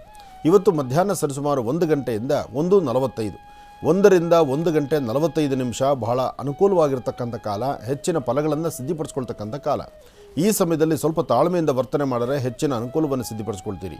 ಮೇಷರಾಶಿಯವರು ಸಾಧ್ಯವಾದರೆ ಮನೆಯಿಂದ ಆಚೆ ಹೊರಡುವಾಗ 1 ಚಿಟಿಕೆಯಷ್ಟು ಕಡಲೆಬೇಳೆಯನ್ನು ಉತ್ತರಾಭಿಮುಖವಾಗಿ ನಿಂತು ದೃಷ್ಟಿ ತೆಗೆದು ಹಸಿರು ಗಿಡದ ಮೇಲೆ ಹಾಕೋದ್ರಿಂದ ಒಂದಷ್ಟು ಅನುಕೂಲತೆಗಳನ್ನು ಖಂಡಿತ ಸಿದ್ಧಿಪಡಿಸ್ಕೊಳ್ತೀರಿ. ಇನ್ನು ವೃಷಭ ರಾಶಿ. ವೃಷಭ ಲಗ್ನದಲ್ಲಿರ್ತಕ್ಕಂಥವ್ರಿಗೆ ಆರೋಗ್ಯದಲ್ಲಿ ಸಣ್ಣಪುಟ್ಟ ವ್ಯತ್ಯಾಸ, ಮನಸ್ಸಿಗೆ ನೆಮ್ಮದಿ ಇಲ್ಲ, ಚಂಚಲತೆ ಇದೆ, ಒಂದಷ್ಟು ಭಯದ ವಾತಾವರಣವೂ ಇದೆ. ಅಂದುಕೊಂಡಷ್ಟು ಕೆಲಸ ಆಗುತ್ತೋ ಇಲ್ವೋ ಎಂಬತಕ್ಕಂಥದ್ರ ಆತಂಕ ಇದೆ. ಯಾವುದಕ್ಕೂ ಅಂಜಬೇಕಾದ್ದಿಲ್ಲ. ಆದರೂ ಧೈರ್ಯ ಎಂಬತಕ್ಕಂಥದ್ದು ಮನುಷ್ಯನಿಗೆ ಕಡಿಮೆ ಆದರೆ ಇಂಥವೆಲ್ಲ ವ್ಯತ್ಯಾಸ ಆಗ್ತಾ ಹೋಗುತ್ತೆ. ಆದರೆ ಒಂದು ಸತ್ಯಾಂಶ, ಇವತ್ತಿನ ದಿವಸ ಸರಿಸುಮಾರು 12ರಿಂದ 4 ತನಕ, 12 ಗಂಟೆಯಿಂದ 4 ಗಂಟೆ ತನಕ ತಾವು ಅಂದುಕೊಂಡಷ್ಟು ಲಾಭಗಳನ್ನು ಸಿದ್ಧಿಪಡಿಸ್ಕೊಳ್ತೀರಿ. ಹೆಚ್ಚಿನ ಫಲಾಫಲಗಳನ್ನು ಸಿದ್ಧಪಡಿಸ್ಕೊಳ್ತೀರಿ. ಯೋಗ ಫಲ ಚೆನ್ನಾಗಿದ್ದಾಗ ಯಾವುದಕ್ಕೂ ಭಯಪಡಬೇಕಾದ್ದಿಲ್ಲ. ಗುರುವಿನ ಅನುಗ್ರಹ ಇದೆ, ಇಷ್ಟಾರ್ಥವನ್ನು ಸಿದ್ಧಪಡಿಸ್ಕೊಳ್ತಕ್ಕಂಥ ಯೋಗ ಫಲ ನಿಮ್ಮದಾಗತ್ತೆ. ಹಾಗೆ ಇವತ್ತು ಸಣ್ಣ ಸಣ್ಣ ವಿಚಾರಕ್ಕೂ ಸಹಿತ ಮನಸ್ತಾಪ ಮಾಡ್ಕೊಳ್ದಿರಾ ಒಳ್ಳೆ ಫಲಗಳನ್ನು ಸಿದ್ಧಪಡಿಸ್ಕೊಳ್ತಕ್ಕಂಥ ಯೋಗ ಫಲ ಇರೋದ್ರಿಂದ ನೀವು ಮಾಡಬೇಕಾಗಿರ್ತಕ್ಕಂಥದ್ದು, ಬೆಳಿಗ್ಗೆ ಮನೆಯಿಂದ ಆಚೆ ಹೊರಡುವಾಗ ಕಂದು ಬಣ್ಣದ ಗೋಮಾತೆ ಕಂಡು ಬಂದರೆ ಕಂದು ಬಣ್ಣದ ಗೋಮಾತೆಗೆ ಏನಾರು ಒಂಚೂರು ಹಣ್ಣು ಹಂಪಲುಗಳನ್ನು ಕೊಟ್ಟು ಗೋಗ್ರಾಸವನ್ನು ಕೊಟ್ಟು ಒಂದು ಪ್ರಾರ್ಥನೆ ಮಾಡಿದ್ರೆ ಮತ್ತಷ್ಟು ವಿಶೇಷವಾದ ಫಲವನ್ನು ಸಿದ್ಧಪಡಿಸ್ಕೊಳ್ತೀರಿ. ಏನೇ ಕಾಯಕವನ್ನು ಮಾಡಬೇಕಾದರೂ, ಕೆಲಸಗಳನ್ನು ಮಾಡಬೇಕಾದ್ರೂ ಸ್ವಲ್ಪ ತಾಳ್ಮೆ ಬೇಕು. ತಾಳಿದವನು ಬಾಳಿ ಅನ್ನೋಂತಾರಲ್ಲ, ಆ ತಾಳ್ಮೆ ನಿಮ್ಮಲ್ಲಿದ್ದರೆ ಇವತ್ತು ವೃಷಭ ರಾಶಿಯವರು ಖಂಡಿತ ಒಳಿತನ್ನು ಸಿದ್ಧಪಡಿಸ್ಕೊಳ್ತೀರಿ. ಹಾಗೆ ಹೆಣ್ಣು ಮಕ್ಕಳು, ವೃಷಭ ರಾಶಿಯಲ್ಲಿರ್ತಕ್ಕಂಥ ಹೆಣ್ಣು ಮಕ್ಕಳು ಮಾತ್ರ ಇವತ್ತು ಯಾರೊಬ್ಬರನ್ನೂ ಏನೂ ಮಾತಾಡಬೇಡಿ, ಇನ್ನೊಬ್ಬರನ್ನು ನಿಲ್ಲಿಸೋದು ಬೇಡ, ನೀವು ನಿಂದನೆಗೊಳಗಾಗೋದು ಬೇಡ. ಸ್ವಲ್ಪ ತಾಳ್ಮೆಯಿಂದನೇ ವರ್ತನೆ ಮಾಡಿ. ಹಾಗೆ ಇವತ್ತು ಸಾಧ್ಯವಾದರೆ ಮತ್ತೊಬ್ಬರನ್ನ ಮಾತಾಡಿ 4 ಜನ ಇರೋ ಕಡೆ ನೀವು ಸೇರಿ ಅಲ್ಲೇನೋ ಮಾತಾಡೋಕ್ಕೆ ಹೋದರೆ ಅಲ್ಲಿ ನಿಷ್ಠುರಕ್ಕೆ ದಾರಿ ಆಗುತ್ತೆ. 4 ಜನ ಇರೋ ಕಡೆ ನೀವು ಸೇರಲೇಬೇಡಿ. ಇವತ್ತೊಂದು ದಿವಸ ಮಾತ್ರ ಸ್ವಲ್ಪ ಎಚ್ಚರಿಕೆಯಿಂದಿರಿ. ವೃಷಭ ರಾಶಿಯವರು ಮತ್ತು ಖಂಡಿತ ಒಳಿತನ್ನು ಸಿದ್ಧಪಡಿಸ್ಕೊಳ್ತೀರಿ. ಹಾಗೆ ಸಂಧ್ಯಾ ಕಾಲ ಮಾತ್ರ ತಪ್ಪದಿರ ತಾಯಿ ಮಹಾಲಕ್ಷ್ಮಿಯನ್ನು ಪ್ರಾರ್ಥನೆ ಮಾಡಿ ಲಕ್ಷ್ಮಿಯ ಒಂದು ಕುಂಕುಮಾರ್ಚನೆ ನಡೆಸೋದರಿಂದ ಮತ್ತಷ್ಟು ಆರ್ಥಿಕ ಸಂಕಷ್ಟಗಳು ಸಿದ್ಧ ಮುಕ್ತರಾಗಿ ಒಂದಷ್ಟು ಒಳಿತನ್ನು ಸಿದ್ಧಪಡಿಸ್ಕೊಳ್ತೀರಿ. ಒಳ್ಳೆಯದಾಗಲಿ, ಶುಭವಾಗಲಿ. ಇನ್ನು ಮಿಥುನ ರಾಶಿ. ಮಿಥುನ ರಾಶಿ ಮಿಥುನ ಲಗ್ನ. ಮಿಥುನ ರಾಶಿ ಮಿಥುನ ಲಗ್ನದಲ್ಲಿರ್ತಕ್ಕಂಥವ್ರಿಗೆ ಬುಧ ಮತ್ತು ಚಂದ್ರ ಇರ್ತಕ್ಕಂಥ ಆಸ್ಥಾನ, ಗುರು ಮತ್ತು ಶುಕ್ರ ಇರ್ತಕ್ಕಂಥ ಆಸ್ಥಾನ ಚೆನ್ನಾಗಿದೆ. ಶುಕ್ರನ ಆಸ್ಥಾನ ಚೆನ್ನಾಗಿರೋದ್ರಿಂದ ಆರ್ಥಿಕ ಸಂಕಷ್ಟಗಳಿಂದ ಮುಕ್ತರಾಗ್ತೀರಿ. ನಾನು ನಂದು ಎಂಬತಕ್ಕಂಥ ಮದಮಾತ್ಸರ್ಯವನ್ನು ದೂರ ಮಾಡಿ ಸಾಧ್ಯವಾದಷ್ಟು ತಾಳ್ಮೆಯಿಂದ ಸಮಾಧಾನವಾಗಿದ್ದರೆ ಹೆಚ್ಚಿನ ಫಲವನ್ನು ಸಿದ್ಧಪಡಿಸ್ಕೊಳ್ತೀರಿ. ಏನೇ ಕೆಲಸ ಮಾಡಬೇಕಾದರೂ ಸ್ವಲ್ಪ ತಾಳ್ಮೆ ಬೇಕು. ಹಾಗೆ ನೀವು ಮಾಡುವ ಕೆಲಸದಲ್ಲಿ ಒಂದು ಬದಲಾವಣೆಯೂ ಬೇಕು. ಆ ಬದಲಾವಣೆ ತಂದುಕೊಳ್ಳುವಂಥ ಕಾಲನೇ. ಆದರೆ ನೀವು ಮಾಡುವ ಕೆಲಸದಲ್ಲಿ ಒಂದಷ್ಟು ಮಟ್ಟಿಗೆ ಅಡಚಣೆಗಳು ಬಹಳಷ್ಟು ಇರುತ್ತೆ. ಆ ಅಡಚಣೆಗಳನ್ನು ದೂರ ಮಾಡಿಕೊಂಡು ಸಮಾಧಾನವಾಗಿದ್ದರೆ ಅದರ ಫಲಗಳು ಸಾಕಷ್ಟು. ಹಾಗೆ ಇವತ್ತಿನ ದಿವಸ ಮಾತ್ರ ನೀವು ಮಾಡಬೇಕಾಗಿರ್ತಕ್ಕಂಥದ್ದು ಯಾವುದಾದ್ರೂ ಒಂದು ಬೇವಿನ ವೃಕ್ಷದ ಹತ್ರ ಒಂದು ದೀಪ ಹಚ್ಚಿ ನಮಸ್ಕಾರ ಮಾಡಿ. ಹಾಗೆ ಬೇವಿನ ವೃಕ್ಷದ ಹತ್ರ ದೀಪ ಹಚ್ಚುವಾಗ ನಿಮಗಿಷ್ಟವಾಗಿರ್ತಕ್ಕಂತಹ ದೇವಿಯ ಹೆಸರನ್ನು ಹೇಳಿಕೊಂಡು 11 ಬಾರಿ ದೇವರ ಹೆಸರು ಹೇಳಿಕೊಂಡು ನೀವು ಪ್ರಾರ್ಥನೆ ಮಾಡಿದ್ರೆ ಖಂಡಿತ ಒಳಿತಾಗುತ್ತೆ. ಹಾಗೆ ನಿಮ್ಮ ಕರಹಸ್ತದಿಂದ 1-2-3 ಜನ ಮಕ್ಕಳಿಗೆ 1 ಲೋಟ ಹಾಲನ್ನು ಆ ಮಕ್ಕಳಿಗೆ ವಿನಿಯೋಗ ಮಾಡಿ ಬಂದರೆ ಮತ್ತಷ್ಟು ಅನುಕೂಲವನ್ನು ಮಿಥುನ ರಾಶಿಯವರು ಖಂಡಿತ ಸಿದ್ಧಪಡಿಸ್ಕೊಳ್ತೀರಿ. ಇನ್ನು ಕರ್ಕಾಟಕ ರಾಶಿ. ಕರ್ಕಾಟಕ ರಾಶಿ ಕರ್ಕಾಟಕ ಲಗ್ನ. ಕರ್ಕಾಟಕ ರಾಶಿ ಕರ್ಕಾಟಕ ಲಗ್ನದಲ್ಲಿರ್ತಕ್ಕಂಥವ್ರಿಗೆ ಬುಧನ ಆಸ್ಥಾನ ಚೆನ್ನಾಗಿದೆ, ಗುರುವಿನ ಅನುಗ್ರಹ ಇದೆ, ಇಷ್ಟಾರ್ಥವನ್ನು ಸಿದ್ಧಪಡಿಸ್ಕೊಳ್ತಕ್ಕಂಥ ಯೋಗ ಫಲ ಇದೆ. ಹಾಗೆ ಫಲಾಫಲಗಳನ್ನು ಸಿದ್ಧಪಡಿಸ್ಕೊಳ್ಳುವಂಥ ಅದೃಷ್ಟ ರೇಖೆ ಇರತಕ್ಕಂಥ ಈ ಶುಭ ದಿನ ಇವತ್ತು ನೀವು ಮಾಡಬೇಕಾಗಿರ್ತಕ್ಕಂಥದ್ದು ಗಣಪತಿಯ ಪ್ರಾರ್ಥನೆಯೂ ಇರಲಿ, ಜೊತೆಗೆ ಇವತ್ತಿನ ದಿವಸ ಹತ್ತಿರದಲ್ಲೆಲ್ಲಾದರೂ ಒಂದು ಹನುಮನ ಸಾನ್ನಿಧ್ಯ ಇದ್ದರೆ ಹನುಮನ ಸಾನ್ನಿಧ್ಯಕ್ಕೆ ಹೋಗಿ ಅಲ್ಲಿ ಆ ಧ್ವಜಸ್ತಂಭದ ಹತ್ರ ಒಂದು ದೀಪ ಹಚ್ಚಿ ಶ್ರೀರಾಮ ಜಯ ರಾಮ ಜಯ ಜಯ ರಾಮ ಎಂಬತಕ್ಕಂಥ ರಾಮನಾಮವನ್ನು ಅಲ್ಲಿ ಪಠನೆ ಮಾಡೋದ್ರಿಂದ ಮತ್ತಷ್ಟು ಅರ್ಥಪೂರ್ಣವಾದ ಬದುಕನ್ನು ಸಿದ್ಧಪಡಿಸ್ಕೊಳ್ತೀರಿ. ಇವತ್ತಿನ ಕಾಯಕದಲ್ಲಿ ತುಂಬ ಬದಲಾವಣೆಗಳಿದೆ. ಹಾಗಾಗಿ ಕರ್ಕಾಟಕ ರಾಶಿಯವರಿಗೆ ತಾಳ್ಮೆಯೂ ಇದೆ, ಪರೀಕ್ಷೆಯೂ ಇದೆ. ಆ ತಾಳ್ಮೆ ಮತ್ತು ಪರೀಕ್ಷೆಯಲ್ಲಿ ನೀವು ಪಾಸಾದರೆ ಖಂಡಿತ ಒಳ್ಳೆಯ ಉತ್ತಮವಾದಂಥ ಅಂಕಗಳು, ಅಂದರೆ ಪರೀಕ್ಷೆ ಅಂದರೆ ಎಕ್ಸಾಮ್ ಬರೀತಕ್ಕಂಥದ್ದಲ್ಲ, ಬರುವ ಕಷ್ಟಗಳನ್ನು ತಾಳ್ಮೆಯಿಂದ ಅದನ್ನು ಸ್ವೀಕರಿಸ್ತಕ್ಕಂಥದ್ದು. ಅದಾದ ಮೇಲೆ ಸಿಗುವಂತಹ ಫಲಗಳು ಸಾಕಷ್ಟು. ಅಂತಹ ಫಲಗಳನ್ನು ಸಿದ್ಧಪಡಿಸ್ಕೊಳ್ಳುವಂಥ ಯೋಗ ಫಲ ಇವತ್ತು ಕರ್ಕಾಟಕ ರಾಶಿಯವರಿಗಿದೆ. ಒಳ್ಳೆಯದಾಗಲಿ, ಶುಭವಾಗಲಿ. ರಾಶಿ ಫಲಗಳನ್ನು ಮತ್ತೀಗ ಮುಂದುವರಿಸೋಣ. ಗುರುಜೀಗ ಸಿಂಹರಾಶಿಯಿಂದ. ಖಂಡಿತಮ್ಮ. ಇನ್ನು ಸಿಂಹರಾಶಿ. ಸಿಂಹರಾಶಿ ಸಿಂಹಲಗ್ನ. ಸಿಂಹರಾಶಿ ಸಿಂಹಲಗ್ನದಲ್ಲಿ ಜನಿಸಿರ್ತಕ್ಕಂಥವ್ರಿಗೆ ಬುಧ ಮತ್ತು ಚಂದ್ರ ಇರ್ತಕ್ಕಂಥ ಆಸ್ಥಾನ, ಗುರು ಇರ್ತಕ್ಕಂಥ ಆಸ್ಥಾನ ಚೆನ್ನಾಗಿದೆ. ಇವತ್ತು ಗುರು ಇರ್ತಕ್ಕಂಥ ಆಸ್ಥಾನ ಚೆನ್ನಾಗಿರೋದ್ರಿಂದ ಶುಭ ಮಂಗಳವಾರ, ಮಂಗಳದಾಯಕವಾಗಿರ್ತಕ್ಕಂಥ ವಾರ, ನಿಮ್ಮ ಕೆಲಸ ಕಾರ್ಯಗಳನ್ನು ಸಿದ್ಧಪಡಿಸ್ಕೊಳ್ತಕ್ಕಂಥ ವಾರ. ದೂರವಾರ ಪ್ರಯಾಣ ಬೆಳೆಸಬೇಕು, ಏನಾದರೂ ಒಂದು ಸಾಧನೆ ಮಾಡಬೇಕು, ಸಾಧನೆಯಲ್ಲಿ ಒಂದು ವಿಶೇಷವಾಗಿರ್ತಕ್ಕಂಥ ಉನ್ನತವಾದಂತಹ ಸ್ಥಿತಿಗಳನ್ನು ಕಾಣಬೇಕು ಎಂಬತಕ್ಕಂಥ ಮನಸ್ಸು. ಆದರೆ ಒಂದಷ್ಟು ಚಂಚಲತೆ ಇರುತ್ತೆ, ಒಂದಷ್ಟು ಅಸಮಾಧಾನ ಎಂಬತಕ್ಕಂಥದ್ದು ಹೆಜ್ಜೆಗೂ ಇರುತ್ತೆ. ನಮಗೆ ಯಾರೊಬ್ಬರು ಸ್ಥಾನಮಾನ ಕೊಡದಿದ್ದರೂ ನಮ್ಮ ಸ್ಥಾನಮಾನವನ್ನು ನಾವು ಗಟ್ಟಿಪಡಿಸ್ಕೊಳ್ಬೇಕಾದ್ರೆ ಒಂದಷ್ಟು ಶ್ರಮ ಬೇಕೇ ಬೇಕು. ಆ ಶ್ರಮವನ್ನು ಕ್ರಮಬದ್ಧವಾಗಿ ಆಲೋಚನೆ ಮಾಡಿ ಸರಿಯಾದ ಮಾರ್ಗದಲ್ಲಿ ನಾವು ನಡೆದರೆ ಹೆಚ್ಚಿನ ಫಲಗಳನ್ನು ಖಂಡಿತ ಸಿದ್ಧಪಡಿಸ್ಕೊಳ್ಬೋದು. ವಿದ್ಯಾರ್ಥಿಗಳು ಇವತ್ತು ಓದೋರ ಕಡೆ ಸ್ವಲ್ಪ ಹೆಚ್ಚು ಗಮನ ಕೊಡಿ. ವ್ಯಾಪಾರ ವ್ಯವಹಾರಗಳು ಮಾಡ್ತಿರ್ತಕ್ಕಂಥವ್ರಿಗೆ ಸ್ವಲ್ಪ ಮಟ್ಟಿಗೆ ಅಸಮಾಧಾನ ಉಂಟಾಗ್ಬೋದು. ಆದರೂ ಸರಿಸುಮಾರು 12 ಗಂಟೆ ನಂತರ ಸಾಕಷ್ಟು ಬದಲಾವಣೆಗಳು ಕಾಣ್ತೀರಿ. ಇನ್ನು ಆರೋಗ್ಯ ಸಮಸ್ಯೆಗಳಿರ್ತಕ್ಕಂಥವ್ರು, ಆರೋಗ್ಯದಲ್ಲಿ ಏನಾದರೂ ತೊಂದರೆ ತಾಪತ್ರಗಳಿದ್ದು ಆ ನೋವು ಅನುಭವಿಸ್ತಿರ್ತಕ್ಕಂಥವ್ರಿಗೆ ಇವತ್ತು ಮಧ್ಯಾಹ್ನ 2 ಗಂಟೆಯಿಂದ 4:15 ನಿಮಿಷದವರೆಗೂ, 2 ರಿಂದ 4 ಗಂಟೆ 15 ನಿಮಿಷ ಬಹಳ ಒಳ್ಳೆ ಮಾರ್ಗದರ್ಶನ ಸಿಗುವಂಥ ಕಾಲ, ಅಥವಾ ನಿಮ್ಮ ಆರೋಗ್ಯದಲ್ಲಿ ಬದಲಾವಣೆ ಕಾಣುವಂಥ ಕಾಲ, ಅಥವಾ ಇವತ್ತಿನ ದಿವಸ ನೀವು ಮಾಡುವ ಕೆಲಸಕ್ಕೆ ಮತ್ತಷ್ಟು ಉನ್ನತವಾದಂಥ ಸ್ಥಿತಿಗತಿಗಳನ್ನು ಸಿದ್ಧಪಡಿಸ್ಕೊಳ್ತಕ್ಕಂಥ ಕಾಲ. ಇವತ್ತಿನ ಗ್ರಹಸ್ಥಿತಿಗಳು ಚೆನ್ನಾಗಿದೆ, ಭಯಪಡಬೇಕಾದಿಲ್ಲ, ಧೈರ್ಯವಾಗಿರಿ. ಇನ್ನು ಕನ್ಯಾ ರಾಶಿ.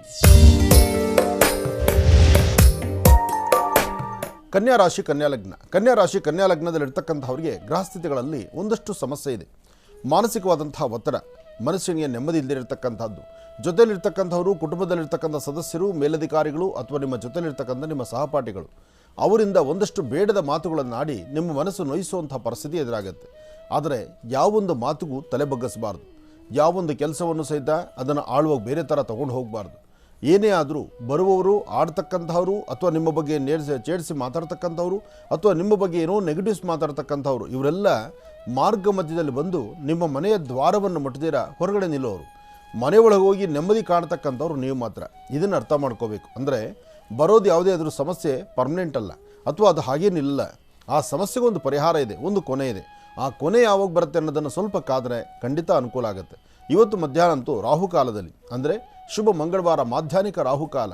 ಈ ಸಮಯದಲ್ಲಿ ಓಂ ದುಂ ದುರ್ಗಾಯೇ ನಮಃ, ಓಂ ದುಂ ದುರ್ಗಾಯೇ ನಮಃ, ಓಂ ದುಂ ದುರ್ಗಾಯೇ ನಮಃ ಹೀಗೆ ತಾಯಿ ದುರ್ಗಾಪರಮೇಶ್ವರಿಯನ್ನು ಈ ಸನ್ನಿವೇಶದಲ್ಲಿ ತಾವು ಪ್ರಾರ್ಥನೆ ಮಾಡಿದ್ರೆ ಬರ್ತಕ್ಕಂತಹ ದುಃಖಗಳಿಂದ ದೂರ ಆಗಬಹುದು. ಒಳ್ಳೆಯದಾಗಲಿ, ಶುಭವಾಗಲಿ. ಇನ್ನು ತುಲಾರಾಶಿ. ತುಲಾರಾಶಿ ತುಲಾಲಗ್ನ. ತುಲಾಲಗ್ನದಲ್ಲಿರ್ತಕ್ಕಂಥವರು ಆರೋಗ್ಯ, ವ್ಯವಹಾರ, ಕೆಲಸ ಕಾರ್ಯಗಳು ಜೊತೆಗೆ ಏನೋ ಒಂದು ಸಾಧನೆ ಮಾಡಿದ್ದೇನೆ, ಸಾಧಿಸ್ತಾ ಇದ್ದೇನೆ, ಅಥವಾ ನನ್ನದೇ ಆದಂತಹ ಉನ್ನತವಾದಂಥ ಸ್ಥಿತಿಯಲ್ಲಿದ್ದೇನೆ, ಅಂದುಕೊಂಡಿದ್ದಕ್ಕಿಂತ ಹೆಚ್ಚಿನಾಗಿ ನಾನು ಬದುಕಬಲ್ಲೆ, ಅಥವಾ ಒಂದು ಸಾಧನೆಯನ್ನು ಮಾಡಬಲ್ಲೆ, ಅಥವಾ ಯಾವುದೇ ಆದರೂ ವಿಚಾರಗಳನ್ನು ನನ್ನಂತೆ ನಡೆಯುತ್ತೆ, ನಡೆಸ್ತೀನಿ ಅಂತಕ್ಕಂಥದರ ಮನಸ್ಸು ನಿಮಗೆ ಉಚ್ಚೆದ್ದು ಕುಣಿಯುತ್ತೆ. ಕಾರಣ ನಿಮ್ಮ ಜಾತಕದಲ್ಲಿ ಶನಿ ಮತ್ತು ರಾಹು ಇರ್ತಕ್ಕಂಥ ಆಸ್ಥಾನ. ಶನಿ ಮತ್ತು ರಾಹು ಇರ್ತಕ್ಕಂಥ ಆಸ್ಥಾನ ಎಲ್ಲವೂ ಸಹಿತ ಕಣ್ಣಿಗೆ ಕಟ್ಟದಂಥ ರೀತಿಯಲ್ಲಿ ನಡೀತಾ ಇರುತ್ತೆ. ಹಾಗಾಗಿ ಎಲ್ಲವೂ ಸಹಿತ ಆತ ಕೊಟ್ಟಾಗ ಎಲ್ಲವೂ ನಡೆಯುತ್ತೆ. ಆದರೆ ಇಲ್ಲಿ ಶನಿಯ ವಕ್ರದೃಷ್ಟಿಯೂ ಇದೆ. ಹಾಗಾಗಿ ಎಚ್ಚರಿಕೆಯೂ ಬೇಕಾಗಿದೆ. ನಿಮ್ಮ ಆರೋಗ್ಯದಲ್ಲಿ ಒಂದಷ್ಟು ವ್ಯತ್ಯಾಸ ಆಗ್ಬೋದು. ಮೊಣಕಾಲು ಅಥವಾ ತೊಡೆಯ ಭಾಗ ಅಥವಾ ಸೊಂಟದ ಭಾಗ ಇಲ್ಲಿ ನೋವು ಬರುವಂಥದ್ದು, ಒಂದಷ್ಟು ಜೋಮಿಡಿದಂಗೆ ಆಗುವಂಥದ್ದು, ರಕ್ತ ಹೆಪ್ಪು ಕಟ್ಟುವಂಥದ್ದು, ಇಂಥ ಸಮಸ್ಯೆಗಳಾಗ್ಬೋದು. ಹಾಗೆ ಸರಿಸುಮಾರು ಮಧ್ಯಾಹ್ನ 3ರಿಂದ 4:15 3ರಿಂದ 4:15 ಈ ಮಧ್ಯದಲ್ಲಿ ಒಂದಷ್ಟು ಸಮಸ್ಯೆಗಳಿಗೆ ತುತ್ತಾಗಬಹುದು. ಇಲ್ಲಿ ತಾಳ್ಮೆ ಬೇಕು, ಸಮಾಧಾನ ಬೇಕು. ಹಾಗೆ ಶುಭ ಸಂಧ್ಯಾಕಾಲ ತಪ್ಪದಿರ ತಾವು ಇವತ್ತಿನ ದಿವಸ ತಾಯಿ ಮಹಾಲಕ್ಷ್ಮಿ ಅಥವಾ ಗ್ರಾಮ ದೇವತೆಯನ್ನು ದರ್ಶನ ಮಾಡಿ ಬರೋದರಿಂದ ಆರ್ಥಿಕ ಸಂಕಷ್ಟಗಳಿಂದಲೂ ಮುಕ್ತರಾಗ್ತೀರಿ. ಒಳ್ಳೆಯದಾಗಲಿ, ಶುಭವಾಗಲಿ. ಇನ್ನು ವೃಶ್ಚಿಕ ರಾಶಿ.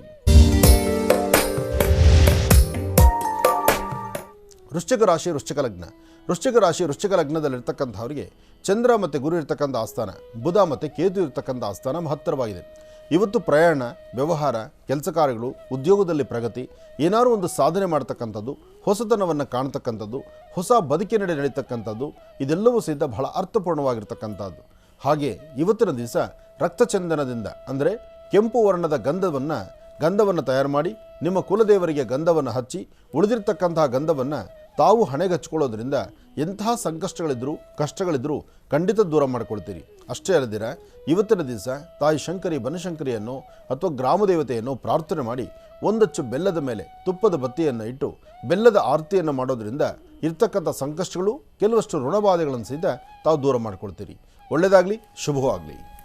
ಇನ್ನು ಕಡೆಯ 4 ರಾಶಿಗಳ ಈ ದಿನದ ಭವಿಷ್ಯ ಹೇಗಿದೆ ಅಂತ ಮತ್ತೆ ತಿಳಿಸ್ಕೊಡ್ತಾರೆ ಗುರುಜರು. ಮುಂದಿನ ಭಾಗದಲ್ಲಿ ಕಾಯ್ತಾರೆ. ಬನ್ನಿ ಹಾಗಿದ್ರೆ ವೀಕ್ಷಕರೇ, ಮತ್ತೆ ಕಾರ್ಯಕ್ರಮವನ್ನು ಮುಂದುವರಿಸ್ತಾ ವಿಶೇಷ ಪತ್ರವೊಂದು ಬಂದಿದೆ ಪ್ರಸಾದದ ಜೊತೆಗೆ, ಅದನ್ನು ಗುರುಜರಿಗೆ ತಲುಪಿಸೋಣ. ಖುಷಿ ಧಾರವಾಡದಿಂದ ಮಂಜುನಾಥ್ ಅವರು ಕಳಿಸಿದ್ದಾರೆ. ಬಾಬಾ ಸಾಯಿನಾಥ ಬಾಬಾರವರ $1 ಕಳಿಸಿದ್ದಾರೆ. ಒಳ್ಳೆಯದಾಗಲಿ. ಏನೇ ಆದರೂ ಪ್ರಸಾದಗಳು ಮಾತ್ರ ಮೇಲಿಂದ ಮೇಲೆ ನಮ್ಮ ಮಹರ್ಷಿವಾಣಿ ಕಾರ್ಯಕ್ರಮಕ್ಕೆ ಬರ್ತಾನೆ ಇರುತ್ತೆ. ಅದೊಂದು ಸಂತೋಷ. ಭಗವಂತ. ಡಾಕ್ಟರ್ ಮಹರ್ಷಿ ಆನಂದ್ ಗುರುಜರಿಗೂ ಮತ್ತು ಶ್ರೀನಿವಾಸ್ ಶರ್ಮಾ ಅವ್ರಿಗೂ ಕೋಟಿ ನಮಸ್ಕಾರಗಳು. ಗುರುಜಿ, 2019ರಲ್ಲಿ ನಾವು ಬೆಂಗಳೂರಿಗೆ ಬಂದು ನಿಮ್ಮನ್ನು ಭೇಟಿ ಮಾಡಿದ್ವಿ. ಆವಾಗ ನೀವೊಂದು ಗಣಪತಿ ಪೂಜೆಯನ್ನು ಹೇಳ್ಕೊಟ್ಟಿದ್ರಿ. ಅದನ್ನು ಮಾಡಿದ್ಮೇಲೆ ನಮ್ಗೆ ತುಂಬ ಒಳ್ಳೆಯದಾಗಿದೆ. ಈಗ ನಾವು ಮನೆ ಕಟ್ಟಬೇಕು ಅಂತ ಶುರು ಮಾಡ್ತಾ ಇದ್ದೀವಿ ಗುರುಜಿ. ಅದು ಪೂರ್ಣ ಆಗೋವರೆಗೆ ನಮಗೆ ಯಾವುದೇ ಅಡೆತಡೆ ಬರದೇ ಇರೋ ಹಾಗೆ ಯಾವುದಾದ್ರೂ ಒಂದು ಅನುಷ್ಠಾನ ತಿಳಿಸ್ಕೊಡಿ ಕೇಳ್ಕೊಂಡಿದ್ದೆ. ಅದನ್ನು ಸಂಪೂರ್ಣವಾಗಿ ಮನೋಗತದಲ್ಲೇ ತಿಳಿಸೋಣ. ಯಾಕೆಂದರೆ ಮನೋಗತದಲ್ಲಿ ಅವರಿಗೆ ಸಂಬಂಧಪಟ್ಟಂಥ ರೀತಿಯಲ್ಲೇ ಪ್ರಶ್ನೆಗೆ ಉತ್ತರ ಇದೆ. ಹಾಗಾಗಿ ಅದನ್ನು ಭಗವಂತನ ದಯೆಯಿಂದ ಮನೋಗತ ಪ್ರಶ್ನಾ ತಂತ್ರದಲ್ಲಿ ಬರುವ ರಹಸ್ಯ ಏನು ಅಂತ ನೋಡೋಣ. ಭಗವಂತ, ಈಗ ನಾನು ತಿಳಿಸ್ತಕ್ಕಂಥ ಬೀಜಾಕ್ಷರಿ ಮಂತ್ರವನ್ನು 11 ಬಾರಿ ಪಠನೆ ಮಾಡಿ ಉತ್ತರಾಭಿಮುಖವಾಗಿ ಕೂತು ನಿಮ್ಮ ಮನೆ ದೇವರಲ್ಲಿ ಪ್ರಾರ್ಥನೆಯನ್ನು ಮಾಡಿ. ಒಳ್ಳೆಯದಾಗಲಿ, ಶುಭವಾಗಲಿ. ಓಂ ದುರ್ಗಾಯೇ ನಮಃ. ಮೊದಲನೇದಾಗಿ ಕ್ಲೀಮ್ ಎಂಬತಕ್ಕಂಥ ಬೀಜಾಕ್ಷರಿ ಮಂತ್ರ ಬಂದಿದೆ. ನಮಃ ಶಿವಾಯ. ಎರಡನೇದಾಗಿ ಶ್ರೀಂ. ನಮಃ ಶಿವಾಯ. ಮೂರನೇದಾಗಿ ಐಂ. ಕ್ಲೀಂ ಶ್ರೀಂ ಐಂ. ಕ್ಲೀಂ ಶ್ರೀಂ ಐಂ. ಕ್ಲೀಂ ಶ್ರೀಂ ಐಂ ಈ 3 ಬೀಜಾಕ್ಷರಿ ಮಂತ್ರವನ್ನು 11 ಬಾರಿ ಪಠನೆ ಮಾಡಿ ಮನೋಗತ ಪ್ರಶ್ನಾತಂತ್ರದ ಮುಖಾಂತರ ಯಾವ ಉತ್ತರ ಬರುತ್ತೆ ಅನ್ನೋದನ್ನ ನಾನು ನಿಮಗೆ ತಿಳಿಸ್ಕೊಡ್ತೀನಿ.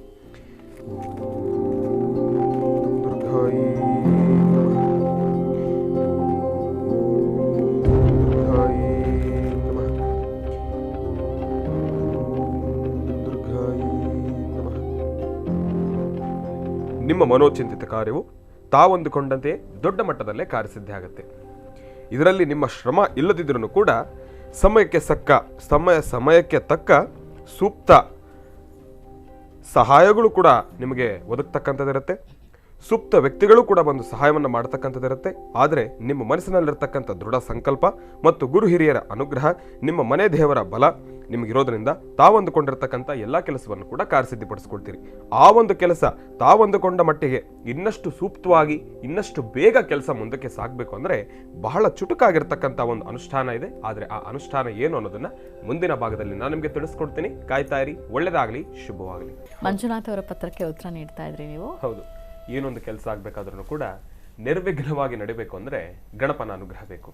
ಅಂತ ವಿಘ್ನ ನಿವಾರಕ ಗಣಪನ ಅನುಗ್ರಹದಿಂದ ಮಾತ್ರ ತಾವಂದುಕೊಂಡಿರ್ತಕ್ಕಂಥ ಕೆಲಸ ಆದಷ್ಟು ಬೇಗ ಕಾರ್ಯಸಿದ್ಧಿ. ಇವತ್ತಿನ ದಿವಸ ತಾವು ಕೇಳಿರ್ತಕ್ಕಂಥ ಪ್ರಶ್ನೆ ಆ ಒಂದು ಗೃಹವನ್ನ ಕಟ್ತಕ್ಕಂಥ ವಿಚಾರವಾಗಿ, ಗೃಹ ನಿರ್ಮಾಣದ ವಿಚಾರವಾಗಿ, ಈ ಒಂದು ವಿಚಾರವಾಗಿ ತಾವು ಯಾವ ಒಂದು ಜಾಗದಲ್ಲಿ ಆ ಒಂದು ಯಾವ ಭೂಮಿಯಲ್ಲಿ ತಾವು ಮನೆಯನ್ನ ವಾಸ್ತುಗೃಹವನ್ನ ನಿರ್ಮಾಣ ಮಾಡಬೇಕು ಅಂದ್ಕೊಂಡಿದ್ದೀರೋ 21 ದಿನಗಳ ಕಾಲ ಈ ಒಂದು ಅನುಷ್ಠಾನವನ್ನ ಮಾಡಬೇಕು. ಸ್ವತಃ ತಾವೇ ಮಾಡಬೇಕು. ಈ ಒಂದು ಅನುಷ್ಠಾನವನ್ನ ಮನೆ ಯಜಮಾನರು ಯಾರಿರ್ತಾರೋ ಅವರು ಈ ಒಂದು ಅನುಷ್ಠಾನವನ್ನ ಮಾಡಬೇಕು. ಒಂದು ವೇಳೆ ತಮ್ಮ ಕೈಯಲ್ಲಿ ಆಗ್ಲಿಲ್ಲ ಅಂದ್ರೆ ನಿಮ್ಮ ಧರ್ಮಪತ್ನಿಯವರು ಈ ಒಂದು ಅನುಷ್ಠಾನವನ್ನ ಮಾಡಬಹುದು. ಅನುಷ್ಠಾನ ಬಹಳ ಈಸಿನೇ, ಆದರೆ ಇದನ್ನ ಮಾಡಬೇಕಾದ್ರೆ ನಿಮ್ಮ ಶ್ರದ್ಧಾ ಭಕ್ತಿ ಬಹಳ ಮುಖ್ಯ. ಅನುಷ್ಠಾನ ತಾವು ಮಾಡಬೇಕಾಗಿರ್ತಕ್ಕಂಥದ್ದು 21 ದಿವಸಗಳ ಕಾಲ ಗಣಪನ ಅನುಗ್ರಹವನ್ನ ಪಡ್ಕೊಳ್ತಕ್ಕಂಥದ್ದು. ಹೇಗೆ ಅಂದ್ರೆ ನಿಮ್ಮ ಭೂಮಿಯ ಉತ್ತರ ದಿಕ್ಕು ಇಲ್ವಾ ಅಂದ್ರೆ ಈಶಾನ್ಯ ದಿಕ್ಕು, ಉತ್ತರ ದಿಕ್ಕು ಇಲ್ಲ ಅಂದ್ರೆ ಈಶಾನ್ಯ ದಿಕ್ಕು, ಈ 2 ದಿಕ್ಕಿನಲ್ಲಿ ಯಾವ್ದಾದ್ರು ಒಂದು ದಿಕ್ಕಿನಲ್ಲಿ ಮಾಡಿದ್ರು ಕೂಡ ಸಂತೋಷ, ನಿಮ್ಮ ಕೆಲಸ ಕಾರ್ಯಸಿದ್ಧಿ. ಆದರೆ ಇಲ್ಲಿ ನಾನು ಹೇಳಿರತಕ್ಕಂಥ ಈ ಒಂದು ಅನುಷ್ಠಾನ ಆದಷ್ಟು ಸ್ವಲ್ಪ ಗೌಪ್ಯತೆಯಿಂದ ಮಾಡ್ತಕ್ಕಂಥದ್ದು ಬಹಳ ಉತ್ತಮ. ಇದನ್ನ ಬಹಿರಂಗಪಡಿಸ್ತಕ್ಕಂಥದ್ದಾಗ್ಲಿ, ಇಲ್ಲಾಂದ್ರೆ ತಾವೇ ಒಂದು ಕಡೆ ಕರ್ಕೊಂಡ್ಬಂದು ತೋರಿಸ್ತಕ್ಕಂಥದ್ದಾಗ್ಲಿ, ಇಲ್ಲಾಂದ್ರೆ ಎಲ್ಲರ ಕಣ್ಣು ಅದ್ರ ಮೇಲೆ ಬೀಳ್ತಕ್ಕಂಥದ್ದಾಗ್ಲಿ ಆಗದೆ ಇರತಕ್ಕಂಥ ರೀತಿ ನೋಡ್ಕೊಳ್ಳಿ. ಈ ಒಂದು ಅನುಷ್ಠಾನವನ್ನ ಮಾಡಬೇಕಾಗಿರ್ತಕ್ಕಂಥದ್ದು ಮೊದಲನೇದಾಗಿ ಯಾವ ಜಾಗದಲ್ಲಿ ಆ ಒಂದು ಭೂಮಿಯಲ್ಲಿ ಅನುಷ್ಠಾನವನ್ನು ಮಾಡ್ತಾ ಇದ್ದೀರಿ, ಉತ್ತರ ದಿಕ್ಕು ಅಥವಾ ಈಶಾನ್ಯ ದಿಕ್ಕು, ಈ 2 ದಿಕ್ಕಿನಲ್ಲಿ ಯಾವುದಾದ್ರೂ ಒಂದು ದಿಕ್ಕಿನಲ್ಲಿ ಭೂಮಿಯನ್ನು ಆ ಒಂದು ಜಾಗವನ್ನು ಸ್ವಲ್ಪ ಶುದ್ಧಿ ಮಾಡಿ ಆ ಒಂದು ಜಾಗದಲ್ಲಿ ತುಳಸಿಯ ಕಡ್ಡಿ, ಬಹಳ ದೊಡ್ಡದಾಗಿ ತೆಗೆದುಕೊಳ್ತಕ್ಕಂಥದ್ದಲ್ಲ, ಸಣ್ಣದಾಗಿ ತುಳಸಿಯ ಕಡ್ಡಿಯನ್ನು ತೆಗೆದುಕೊಳ್ತಕ್ಕಂಥದ್ದು, 6 ರೇಖೆ ಉಳ್ಳಂತಹ ನಕ್ಷತ್ರವನ್ನು ಬರೀತಕ್ಕಂಥದ್ದು. 6 ರೇಖೆ ಉಳ್ಳಂತಹ ನಕ್ಷತ್ರವನ್ನು ಬರೆದು ಆ ನಕ್ಷತ್ರದ ಮಧ್ಯಭಾಗದಲ್ಲಿ ಗಮ್ ಎಂಬತಕ್ಕಂಥ ಬೀಜಾಕ್ಷರಿ ಮಂತ್ರವನ್ನು ಬರೀತಕ್ಕಂಥದ್ದು. ಇದಾದ ನಂತರ ಓಂ ಗಂ ಗಣಪತೇ ನಮಃ ಎಂಬತಕ್ಕಂಥ ಮಹಾಮಂತ್ರವನ್ನು 108 ಬಾರಿ ಪಠನೆ ಮಾಡತಕ್ಕಂಥದ್ದು. ಪಠನೆಯನ್ನು ಮಾಡಿ 21 ಗರಿಕೆಯನ್ನ ಆ ಒಂದು ಗಮ್ ಎಂಬತಕ್ಕಂಥ ಬೀಜಾಕ್ಷರಿ ಮಂತ್ರದ ಮೇಲೆ ಇಟ್ಟು ಪ್ರಾರ್ಥನೆಯನ್ನು ಮಾಡತಕ್ಕಂಥದ್ದು. ಪ್ರಾರ್ಥನೆಯನ್ನ ಇಟ್ಟು ನಿಮ್ಮ ಹಸ್ತವನ್ನ ಆ ಒಂದು ಗರಿಕೆಯ ಮೇಲೆ ಈಗ ಇಡ್ತಕ್ಕಂಥದ್ದು, ಓಂ ಗಂ ಗಣಪತೇ ನಮಃ ಎಂಬತಕ್ಕಂಥ ಮಹಾಮಂತ್ರವನ್ನ ಜಪ ಮಾಡತಕ್ಕಂಥದ್ದು. ಇದಾದ ನಂತರ ನಿಮ್ಮ ವಾಸ್ತುಗೃಹಕ್ಕೆ ಬಂದು ಒಂದು ದೀಪವನ್ನು ಹಚ್ಚತಕ್ಕಂಥದ್ದು. 21 ದಿವಸಗಳ ಕಾಲ ಈ ಒಂದು ಅನುಷ್ಠಾನವನ್ನು ತಾವು ನಿರಂತರವಾಗಿ ಮಾಡ್ಕೊಂಡು ಬಂದಿದ್ದೆ ಆದರೆ ನಿಮ್ಮ ಮನಸ್ಸಿನಲ್ಲಿರತಕ್ಕಂಥ ಮನೋಕಾಮನೆಗಳು ಆದಷ್ಟು ಬೇಗ ಕಾರ್ಯಸಿದ್ಧಿ ಆಗತ್ತೆ. ಒಂದು ವೇಳೆ ಭೂಮಿಯಲ್ಲಿ ಏನಾದರೂ ಅಲ್ಪ ಸ್ವಲ್ಪ ಸಣ್ಣ ಪುಟ್ಟ ದೋಷವಿದ್ರೂ ಕೂಡ ಅದೆಲ್ಲವೂ ಕೂಡ ಕ್ಲಿಯರ್ ಆಗೋಗುತ್ತೆ, ದೂರ ಆಗೋಗುತ್ತೆ. ನಿರ್ವಿಘ್ನವಾಗಿ ತಾವಂದುಕೊಂಡಂತೆಯೇ ನಿಮ್ಮ ಗೃಹ ನಿರ್ಮಾಣವೂ ಕೂಡ ಆದಷ್ಟು ಬೇಗ ಆಗುತ್ತೆ. ಒಳ್ಳೆಯದಾಗಲಿ, ಶುಭವಾಗಲಿ. ಅಂತಹ ಸುಲಭ ಅನುಷ್ಠಾನವನ್ನು ತಿಳಿಸ್ಕೊಟ್ಟಿದ್ದಾರೆ ಶ್ರೀನಿವಾಸ್ ಶರ್ಮಾ ಅವರು. ಮಂಜುನಾಥ್ ಅವರೇ ಇದನ್ನು ಕ್ರಮಬದ್ಧವಾಗಿ ಆಚರಿಸಿ ಶುಭ ಫಲಗಳನ್ನು ನಿಮ್ಮದಾಗಿಸ್ಕೊಳ್ಳಿ ಅಂತ ಹೇಳ್ತಾ ಬನ್ನಿ. ಹಾಗಿದ್ರೆ ವೀಕ್ಷಕರೇ, ಈಗ ಮತ್ತೆ ರಾಶಿ ಫಲಗಳನ್ನು ಮುಂದುವರಿಸೋಣ. ವೃಶ್ಚಿಕ ಧನುರಾಶಿ. ಖಂಡಿತಮ್ಮ. ಇನ್ನು ಧನುರಾಶಿ.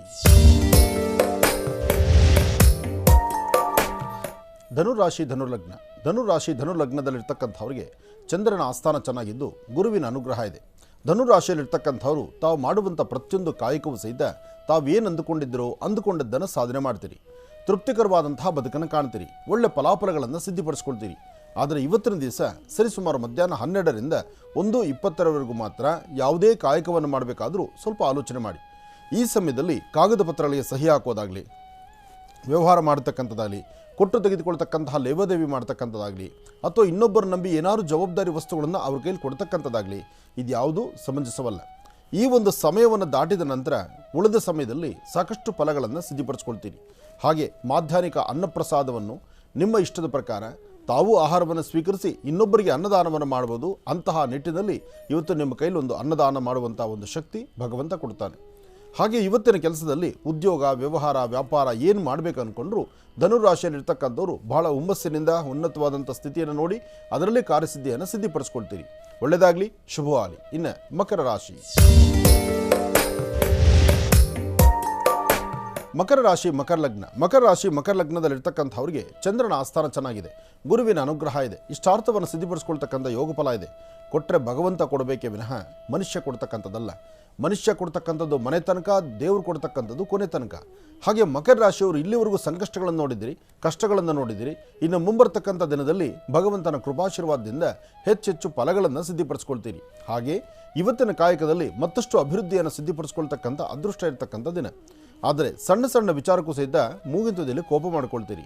ಕೋಪ ಮಾಡ್ಕೊಳ್ತಕ್ಕಂಥದ್ದು, ನಿಂದನೆ ಮಾಡ್ತಕ್ಕಂಥದ್ದು, ಇನ್ನೊಬ್ಬರನ್ನ ದೂಷಿಸ್ತಕ್ಕಂಥದ್ದು, ಅಥವಾ ಇನ್ನೊಬ್ಬರು ನಿಮಗಿನ ಒಂದಷ್ಟು ಶಕ್ತಿಹೀನರನ್ನು ಅವ್ರು ಕಣ್ಣೀರು ಹಾಕಿಸುವಂಥದ್ದು, ಇದು ಯಾವುದೂ ಸಮಂಜಸ ಅಲ್ಲ. ಒಳ್ಳೆಯ ಮನಸ್ಸಿನಿಂದ ತಾವು ತೆಗೆದುಕೊಳ್ಳುವಂಥ ಪ್ರತಿಯೊಂದು ನಿಲುವು, ತೀರ್ಮಾನ ಅರ್ಥಗರ್ಭಿತವಾಗಿರ್ತಕ್ಕಂಥದ್ದೇ. ಇಂತಹ ಒಂದು ಕೆಲಸಕ್ಕೆ ನೀವು ಮುಂದಾದರೆ ಖಂಡಿತ ಯಶಸ್ಸಿನ ಫಲವಿದೆ. ಹಾಗೆ ಬರೀ ಹಣೆಯಲ್ಲಿರ್ತಕ್ಕಂಥದ್ದು ಸಮಂಜಸವಲ್ಲ. ಭಸ್ಮ ಆಗಲಿ, ಗಂಧ ಆಗಲಿ ಅಥವಾ ಕುಂಕುಮ ಆಗಲಿ ಇದನ್ನು ಧಾರಣೆ ಮಾಡೋದ್ರಿಂದ ಮತ್ತಷ್ಟು ಅದೃಷ್ಟವನ್ನು ಖಂಡಿತ ಸಿದ್ಧಿಪಡಿಸ್ಕೊಳ್ತೀರಿ. ಯಾವುದೇ ಕಾಯಕವನ್ನು, ಕೆಲಸವನ್ನು ಮಾಡಬೇಕಾದ್ರೆ ಒಳ್ಳೆ ಮನಸ್ಸಿನಿಂದ ಮಾಡಿದ್ರೆ ಮಾತ್ರ ಅದರ ಫಲಾಫಲಗಳು ಸಿದ್ಧಿಯಾಗ್ತಕ್ಕಂಥದ್ದು. ಒಳ್ಳೆಯದಾಗಲಿ, ಶುಭವಾಗಲಿ. ಇನ್ನು ಕುಂಭರಾಶಿ. ಕುಂಭರಾಶಿ, ಕುಂಭಲಗ್ನ. ಕುಂಭರಾಶಿ, ಕುಂಭಲಗ್ನದಲ್ಲಿರ್ತಕ್ಕಂಥವ್ರಿಗೆ ಬೃಹಸ್ಪತಿ ಅಂದರೆ ಗುರುವಿನ ಅನುಗ್ರಹ ಇದೆ. ಆದರೆ ಶನಿ ಇರ್ತಕ್ಕಂಥ ಆಸ್ಥಾನ ಅಷ್ಟು ಸಮಂಜಸವದ್ದಲ್ಲದ್ರಿಂದ ಆಗಿಂದಾಗಲೇ ಮನಸ್ಸಲ್ಲೊಂದು ಕಸಿಬಿಸಿ ಉಂಟಾಗ್ತಾ ಇರುತ್ತೆ, ಅಸಮಾಧಾನ ಅಂತಕ್ಕಂಥದ್ದಿರುತ್ತೆ. ಸಮಾಧಾನಕರವಾದಂತಹ ರಥ ಮುಂದೆ ನಡೆದರೂ ಆ ರಥದಲ್ಲೇನಾದ್ರು ವ್ಯತ್ಯಾಸ ಇದೆಯೋ ಎಂಬತಕ್ಕಂಥದ್ರ ಆತಂಕ ನಿಮ್ಮೊಳಗಿರುತ್ತೆ. ಅಂದರೆ ಮಾಡುವ ಕೆಲಸ ನೀವು ಸರಿಯಾಗಿಯೇ ಮಾಡಿದ್ರೂ ಒಂಥರ ಅಂಜಿಕೆ ಇರ್ತಕ್ಕಂಥದ್ದು, ಭಯ ಇರ್ತಕ್ಕಂಥದ್ದು, ಕೆಲಸ ಪರಿಪೂರ್ತಿ ಆಗುತ್ತೋ ಇಲ್ಲೋ ಎಂಬತಕ್ಕಂಥದ್ರ ಅಸಮಾಧಾನ ಇರ್ತಕ್ಕಂಥದ್ದು, ಇದರ ಮಧ್ಯದಲ್ಲಿ ಅನಾರೋಗ್ಯಕ್ಕೆ ಸ್ವಲ್ಪ ತುತ್ತಾಗುವಂಥದ್ದು, ಇದೆಲ್ಲವೂ ಸಹಿತ ಕುಂಭರಾಶಿಯವರಿಗಿದೆ. ಆದರೆ ನೀಲಾಂಜನ ಸಮಾಭಾಸಂ ರವಿಪುತ್ರಂ ಯಮಾಗ್ರಜಂ ಛಾಯಾ ಮಾರ್ತಾಂಡ ಸಂಭೂತಂ ತನ್ನ ಮಾಮಿ ಶನೈಶ್ಚರಂ ಶನ್ನೋ ದೇವಿ ರಭಿಷ್ಠಯ ಆಪೋ ಭವಂತ ಭೀತೇಂ ಶಯ್ಯೋರ್ವಿಶ್ರವಂತರಃ ಶನೈಶ್ಚರಾಯ ನಮಃ. ಓಂ ಶಂ ಶನೈಶ್ಚರಾಯ ನಮಃ. ಓಂ ಶಂ ಶನೈಶ್ಚರಾಯ ನಮಃ. ಓಂ ಶಂ ಶನೈಶ್ಚರಾಯ ನಮಃ. ಹೀಗೆ ಶನೈಶ್ಚರ ಮಂತ್ರವನ್ನು ನಿರಂತರ ಪಠನೆ ಮಾಡೋದ್ರಿಂದ ತುಂಬ ಅನುಕೂಲಗಳನ್ನು ಖಂಡಿತ ಸಿದ್ಧಿಪಡಿಸ್ಕೊಳ್ತೀರಿ. ಇನ್ನು ಕಡೆಯ ರಾಶಿ ಮೀನರಾಶಿ. ಮೀನರಾಶಿ, ಮೀನಲಗ್ನ. ಮೀನರಾಶಿ, ಮೀನಲಗ್ನದಲ್ಲಿರ್ತಕ್ಕಂಥವ್ರಿಗೆ ಚಂದ್ರ ಮತ್ತು ಕೇತು ಇರ್ತಕ್ಕಂಥ ಆಸ್ಥಾನ, ಬೃಹಸ್ಪತಿ ಮತ್ತು ಬುಧ ಇರತಕ್ಕಂಥ ಆಸ್ಥಾನ ಚೆನ್ನಾಗಿದೆ. ಬುಧನ ಆಸ್ಥಾನ ಚೆನ್ನಾಗಿರೋದ್ರಿಂದ ನಿಮ್ಮ ಸ್ವಂತ ಬುದ್ಧಿ, ಸ್ವಂತ ಜ್ಞಾನ, ಸ್ವಂತವಾಗಿ ತಾವು ಏನು ಕಾಯಕವನ್ನು ಮಾಡಬೇಕು ಅಂತ ಮುಂದಾಗ್ತಿದ್ರೋ ಆ ಕೆಲಸಗಳಲ್ಲಿ ತುಂಬ ಬದಲಾವಣೆಯನ್ನು ತಂದುಕೊಳ್ತೀರಿ. ಹಸಿರು ವಸ್ತ್ರ, ಒಂದಿಡಿ ಹೆಸರು ಕಾಳು. ಹಸಿರು ವಸ್ತ್ರ, ಒಂದಿಡಿ ಹೆಸರು ಕಾಳು, 2 ತುಳಸಿ ದಳ, ಜೊತೆಗೆ ಒಂದಷ್ಟು ಶ್ವೇತವರ್ಣದ ಪುಷ್ಪ, ಇದೆಲ್ಲವನ್ನು ಸಹಿತ ಮನೆಯಲ್ಲೇ ಪೂಜೆ ಮಾಡಿ ಅದನ್ನು ಹತ್ತಿರದಲ್ಲಿ ಯಾವುದಾದ್ರು ಒಂದು ವಿಷ್ಣು ದೇವಾಲಯಕ್ಕೆ ಕೊಟ್ಟು ಒಂದು ಪ್ರಾರ್ಥನೆ ಮಾಡೋದ್ರಿಂದ ಮತ್ತಷ್ಟು ಅದೃಷ್ಟವನ್ನು ತಾವು ಸಿದ್ಧಿಪಡಿಸ್ಕೊಳ್ತೀರಿ. ಇದರ ಜೊತೆಗೆ ಸಾಧ್ಯವಾದರೆ ಒಂದಷ್ಟು ಶ್ವಾನಗಳಿಗೆ ಅಥವಾ ಪಶುಪಕ್ಷಿ ಪ್ರಾಣಿಗಳಿಗೆ ಒಂದಷ್ಟು ನೀರು ಕೊಟ್ಟು ಆಹಾರವನ್ನು ಕೊಡೋದ್ರಿಂದ ಮತ್ತಷ್ಟು ಅದೃಷ್ಟವನ್ನು ನಿಮ್ಮ ರಾಶಿ ಫಲದಲ್ಲಿ ಸಿದ್ಧಿಪಡಿಸ್ಕೊಳ್ಬೋದು. ಸಾಧ್ಯವಾದಷ್ಟು ದಾನ ಧರ್ಮಗಳಾಗಲಿ, ಕೊಟ್ಟು ತೆಗೆದುಕೊಳ್ತಕ್ಕಂಥದ್ದಾಗಲಿ ಯಾವುದೇ ಕಾಯಕವನ್ನು ಶ್ರದ್ಧಾಭಕ್ತಿಯಾಗಿ ಮಾಡಿದ್ರೆ ಅದರ ಫಲಗಳು ಸಾಕಷ್ಟು. ಒಳ್ಳೆಯದಾಗಲಿ, ಶುಭವಾಗಲಿ. ಇವತ್ತಿನ ವಿಶೇಷ ಮಹರ್ಷಿ ವಾಣಿ ನೇರ ಪ್ರಸಾರ ಕಾರ್ಯಕ್ರಮಕ್ಕೆ ವಿಶೇಷ ಅತಿಥಿಗಳು ಆಗಮಿಸಿದ್ದಾರೆ.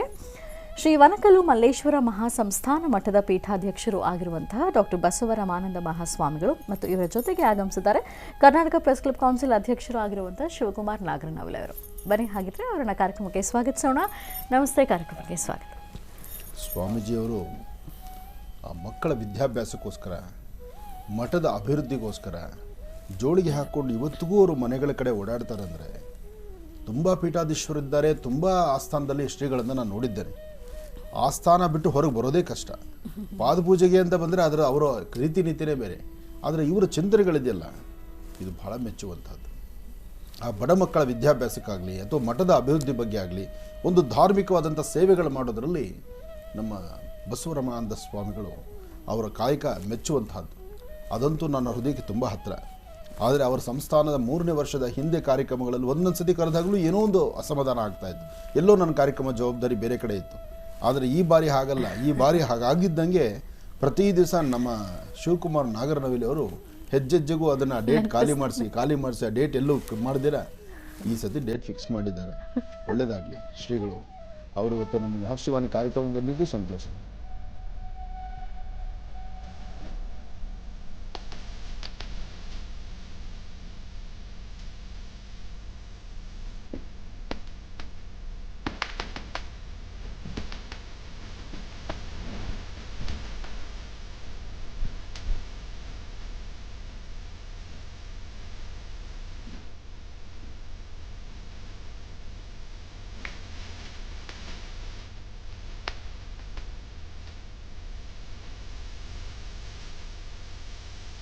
ಸರಿ ಸರಿ ಇದೆ ಸರ್. ಯಾವತ್ತು ಕಾರ್ಯಕ್ರಮ?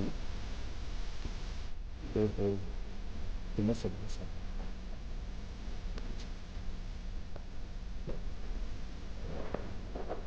ಇಲ್ಲಿ ಬಂದ್ಬಿಡಿ ಸರ್, ಇಲ್ಲಿ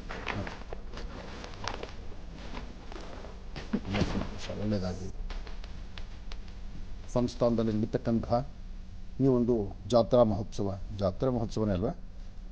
ಜಾತ್ರಾ ಮಹೋತ್ಸವ ಅದ್ಭುತವಾಗಿ ಬರ್ತಕ್ಕಂತಹ ಪ್ರತಿಯೊಬ್ಬರ ಭಕ್ತರನ್ನು ಸಹಿತ ಸೆಳೆದು ಭಕ್ತರ ಮನೋಕಾಮನೆ ಸಿದ್ಧಿಗಾಗಿ ನಿಮ್ಮ ಸಂಸ್ಥಾನ ನಡೆಸ್ತಿರ್ತಕ್ಕಂತಹ ಕಾಯಕಲ್ಪ ಮತ್ತಷ್ಟು ಶ್ಲಾಘನೀಯವಾಗಿರಲಿ, ಹೆಚ್ಚಿನ ಫಲ ಸಿಗಲಿ.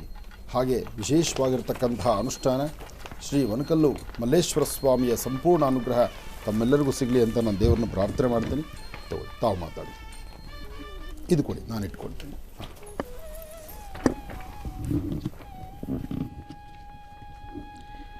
ವನಕಲ್ಲು ಆನಾಗಿದೆ ಸ್ವಾಮಿ. ವನಕಲ್ಲು ಮಲ್ಲೇಶ್ವರ ಜಾತ್ರಾ ಮಹೋತ್ಸವದ ಭಾರತ್ಸ್ವ ದಶಮಾನೋತ್ಸವದ ಪೀಠಾರೋಹಣದ ಕಾರ್ಯಕ್ರಮ ಒಂದು ವಿಶೇಷವಾಗಿ ಈ ಕಾರ್ಯಕ್ರಮ ನಡೀತಾ ಇರುವಂಥದ್ದು. ಈ ಕಾರ್ಯಕ್ರಮಕ್ಕೆ ನಮ್ಮ ಸಿದ್ಧಗಂಗಾ ಮಠದ ಪರಮ ಪೂಜ್ಯರಾಗಿರುವಂತಹ ಸಿದ್ಧಲಿಂಗ ಮಹಾಸ್ವಾಮೀಜಿಯವರು ಮತ್ತು ವಿಶ್ವಜ್ಯೋತಿ ಪ್ರಶಸ್ತಿಯನ್ನು ನಾವು ಈ ಸಲ ಆನಂದ್ ಗುರೂಜಿಯವರಿಗೆ ನೀಡ್ತಾ ಇರುವಂಥದ್ದು. ಅವರ ಜ್ಯೋತಿಷ್ಯ, ಹಸ್ತರೇಖೆ, ಕುಂಡಲಿ ಇವೆಲ್ಲವನ್ನೂ ಸಹ ಒಂದು ಈ ಸಮಾಜಕ್ಕೆ ತಿಳಿಸಿಕೊಡುವಂಥ ವಿಶೇಷ ಕಾರ್ಯವನ್ನು ಮಾಡ್ತಾ ಇರುವುದರಿಂದ ಈ ವರ್ಷ ನಮ್ಮ ವನಕಲ್ಲು ಮಠದ ಸಮಸ್ತ ಭಕ್ತರು ವಿಶ್ವಜ್ಯೋತಿ ಪ್ರಶಸ್ತಿಯನ್ನು ಆನಂದ ಗುರೂಜಿಯವರಿಗೆ, ಡಾಕ್ಟರ್ ಆನಂದ ಗುರೂಜಿಯವರಿಗೆ ಕೊಡಬೇಕು ಅನ್ನುವಂಥದ್ದು ಆಲೋಚನೆಯಿಂದ ನಮ್ಮ ಟ್ರಸ್ಟಿಗಳು ಸರ್ವ ಭಕ್ತರು ಒಪ್ಪಿ ಆಯ್ಕೆ ಮಾಡಿರುವಂಥದ್ದು. ಗುರೂಜಿಯವರಿಗೆ ಶರಣಾರ್ಥಿಗಳನ್ನು ಸಲ್ಲಿಸ್ತಾ ಮತ್ತು ಜಗಜ್ಯೋತಿ ಪ್ರಶಸ್ತಿಯನ್ನು ಕಾಯಕ ಯೋಗಿ ನಮ್ಮ ಎಲ್ಲರಿಗೂ ಆತ್ಮೀಯ ಪೂಜ್ಯರಾಗಿರುವಂತಹ ಶಾಂತವೀರ ಮಹಾಸ್ವಾಮೀಜಿಯವರು ಹೊಸದುರ್ಗ ಆ ಪೂಜ್ಯರಿಗೆ ನೀಡ್ತಾ ಇರುವಂಥದ್ದು. ಮತ್ತು ನಮ್ಮ ವನಕಲ್ಲು ಶ್ರೀ ಪ್ರಶಸ್ತಿಯನ್ನು ಲತಾ ಅವರು, ಜಿಲ್ಲಾ ಅಧಿಕಾರಿಗಳು, ದಕ್ಷ ಆಡಳಿತ ಅಧಿಕಾರಿಗಳು ತುಂಬ ಕೆಲಸವನ್ನು ನೆಲ ಸಮುದಾಯದ ಅನೇಕ ಜನಗಳಿಗೆ ಒಳ್ಳೆಯ ಕಾಯಕ ಕೆಲಸವನ್ನು ಮಾಡೋದ್ರ ಮೂಲಕ ಹೆಸರುವಾಸಿಯಾಗಿರುವಂತಹ ಲತಾ ಜಿಲ್ಲಾಧಿಕಾರಿ ಮೇಡಮ್ನವರಿಗೆ ನೀಡ್ತಾ ಇರುವಂಥದ್ದು. ಮತ್ತು ಕೃಷ್ಣಸ್ವಾಮಿ ಅವರು ಇವರು ಸಹ ಒಂದು ಮರಣೋತ್ತರವಾಗಿ ಇವರಿಗೆ ಪ್ರಶಸ್ತಿಯನ್ನು ನೀಡ್ತಾ ಇರುವಂಥದ್ದು. ಅವರು ನೆಲಕ್ಕೆ ಹೋರಾಟವನ್ನು ಮಾಡಿ ದೀನ ದಲಿತರು ಮತ್ತು ಹಿಂದುಳಿದವರಿಗೆ ಸಹಕಾರವನ್ನು ಮಾಡಿ ಒಂದು ಮಡಿದಂತಹ ವ್ಯಕ್ತಿ ಕೃಷ್ಣಸ್ವಾಮಿಯವರು. ಮತ್ತು ಮಂಜುನಾಥ್ರವರು ಕೆಮ್ಮೆಲ್ ಕಂಪನಿಯ ಸಂಪನ್ಮೂಲ ವ್ಯಕ್ತಿಗಳು, ಅವರು ಸಹ ಸಮಾಜ ಸೇವೆಗೆ ಅವರಿಗೆ ಪ್ರಶಸ್ತಿಯನ್ನು ಶರಣಶ್ರೀ ಪ್ರಶಸ್ತಿಯನ್ನು ಅವರಿಗೆ ನೀಡ್ತಾ ಇರುವಂಥದ್ದು. ಇವತ್ತು ಸಂಸ್ಥಾನ ಎಷ್ಟು ವರ್ಷದ್ದು ಸ್ವಾಮಿ? ವನಕಲ್ಲು ಮಲ್ಲೇಶ್ವರ ಇದು ಗಂಗರ ಕಾಲದ ಒಂದು ದೊಡ್ಡ ದೇವಸ್ಥಾನ. ಇಲ್ಲಿ ಈಶ್ವರ, ಗಂಗೆ, ಗೌರಿ ಇರುವಂತಹ ಮೂರ್ತ ಸ್ವರೂಪವನ್ನು ಪಡ್ಕೊಂಡಂಥ ಏಕೈಕ ದೇವಸ್ಥಾನ ಇದು ಇರುವಂಥದ್ದು. ಸುಮಾರು ಇದು 14ನೇ ಶತಮಾನ ಪ್ರೌಢದೇವರಾಯನ ಕಾಲದಲ್ಲಿ ಇಲ್ಲಿ ಎಲ್ಲರೂ ಭಕ್ತರು ಯಾವುದೇ ಜಾತಿ ಮತ ಪಂಥಗಳ ಭೇದವಿಲ್ಲದೆ ಎಲ್ಲರೂ ಸಹ ಈ ಕಾರ್ಯಕ್ರಮದಲ್ಲಿ ಮತ್ತು ಈ ದೇವಸ್ಥಾನಕ್ಕೆ ಈ ಮಠಕ್ಕೆ ನಡೆದುಕೊಳ್ಳುವಂಥದ್ದು. ಮತ್ತು ಇಲ್ಲಿ ಒಂದು ಅನಾಥಾಶ್ರಮ, ವೃದ್ಧಾಶ್ರಮ, ಗೋಶಾಲೆ ಇರುವಂಥದ್ದು. ಮತ್ತು ಜನಪದೋತ್ಸವವನ್ನು ಸಹ ಈ ಜಾತ್ರೆಯಲ್ಲಿ ಮಾಡುವಂಥದ್ದು, ಸಂಸ್ಕೃತೋತ್ಸವವನ್ನು ಮಾಡುವಂಥದ್ದು, ಕ್ರೀಡೆ ಮತ್ತು ವಿವಿಧ ರೀತಿಯ ಅನೇಕ ರೀತಿಯ ಒಂದು ಕಾರ್ಯಕ್ರಮ ಭಾನುವಾರದಿಂದ ಭಾನುವಾರದವರೆಗೆ 1 ವಾರಗಳ ಕಾಲ ಈ ಕಾರ್ಯಕ್ರಮ ನಡೀತಾ ಇರುವಂಥದ್ದು.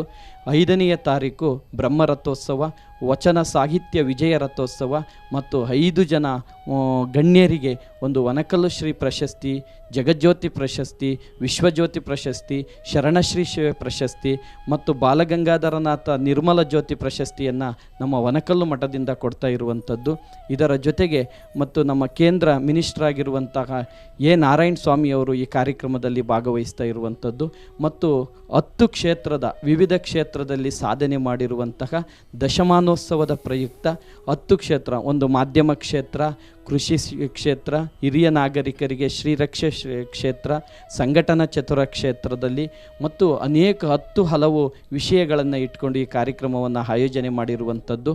ನಾಡಿನಾದ್ಯಂತ ಒಂದು ಮಠದಲ್ಲಿ, ಒಂದು ಸಂಸ್ಥಾನದಲ್ಲಿ ಎಲ್ಲರನ್ನೂ ಒಗ್ಗೂಡಿಸ್ಕೊಂಡು ಹೋಗುವಂಥದ್ದು ಬಹಳ ಕಷ್ಟ. ಯಾಕೆಂದರೆ ಇವತ್ತಿನ ಮಠಗಳ ಪರಿಸ್ಥಿತಿ ಹೇಗಾಗಿದೆ ಅಂದರೆ, ಒಂದಷ್ಟು ಮಠಗಳು ಶ್ರಮಿಸ್ತಿದ್ರೂ ಆ ಶ್ರಮಿಸುವಂತಹ ಮಠಗಳು ಬೆಳಕಿಗೆ ಬರೋದೇ ಇಲ್ಲ. ಜೊತೆಗೆ ಒಂದಷ್ಟು ಮಠಗಳಲ್ಲಿ ತನ್ನದೇ ಆದಂತಹ ಜೀವ, ತನ್ನದೇ ಆದಂಥ ಶಕ್ತಿ ಅಪಾರವಾಗಿರುತ್ತೆ. ಆ ಅಪಾರವಾಗಿರ್ತಕ್ಕಂಥದ್ದನ್ನು ಅದರ ಬೆಳವಣಿಗೆ ತೋರಿಸಲಿಕ್ಕೂ ಆಗದಂಥ ಪರಿಸ್ಥಿತಿಯಲ್ಲಿ ಎಷ್ಟೋ ಜನ ಇದ್ದಾರೆ. ಆದರೆ ನಿಮ್ಮ ಸಂಸ್ಥಾನ ಮೆಚ್ಚುವಂಥದ್ದು ನೋಡಿ. ನಿಮ್ಮ ಕಾಯಕ ಅಷ್ಟು ಜನಗಳನ್ನು ಗುಡ್ಡ ಹಾಕಿ ಯಾರೊಬ್ಬರ ಮನಸ್ಸಿಗೂ ಅಸಮಾಧಾನ ಇಲ್ದಿರ ಎಲ್ಲರನ್ನೂ ಸಮಾನವಾಗಿ ತೆಗೆದುಕೊಂಡು ಹೋಗುವಂಥ ಕಾಯಕವನ್ನು ಮಾಡ್ತಿದ್ದೀರಿ. ಜೊತೆಗೆ ಈ ಸಂಸ್ಥಾನದಲ್ಲಿ ನಡೀತಿರ್ತಕ್ಕಂತಹ ಒಂದೊಂದು ಕಾಯಕವು ಎಲ್ಲವೂ ಸಹಿತ ಮೆಚ್ಚುವಂಥದ್ದಿದೆ. ನಿಮ್ಮ ಸಂಸ್ಥಾನದ ಕಾರ್ಯಕ್ರಮ ಬರ್ತಕ್ಕಂತಹ ಭಾನುವಾರ ತಾರೀಕು ಏನು ಹೇಳಿದ್ರಿ? 5ನೇ ತಾರೀಕು. 5ನೇ ತಾರೀಕು ಭಾನುವಾರ ನಡೀತಕ್ಕಂತಹ ಇವತ್ತಿನ ಈ ರಥೋತ್ಸವ ಕಾರ್ಯಕ್ರಮ ಹಾಗೆ ಪ್ರಶಸ್ತಿ ಕಾರ್ಯಕ್ರಮ ಒಳ್ಳೆಯ ಯಶಸ್ಸಾಗಲಿ ಅಂತ ನನ್ನ ಆರಾಧ್ಯ ದೇವತೆಯನ್ನು ಪ್ರಾರ್ಥನೆ ಮಾಡ್ತೀನಿ. ಒಳ್ಳೆಯದಾಗಲಿ.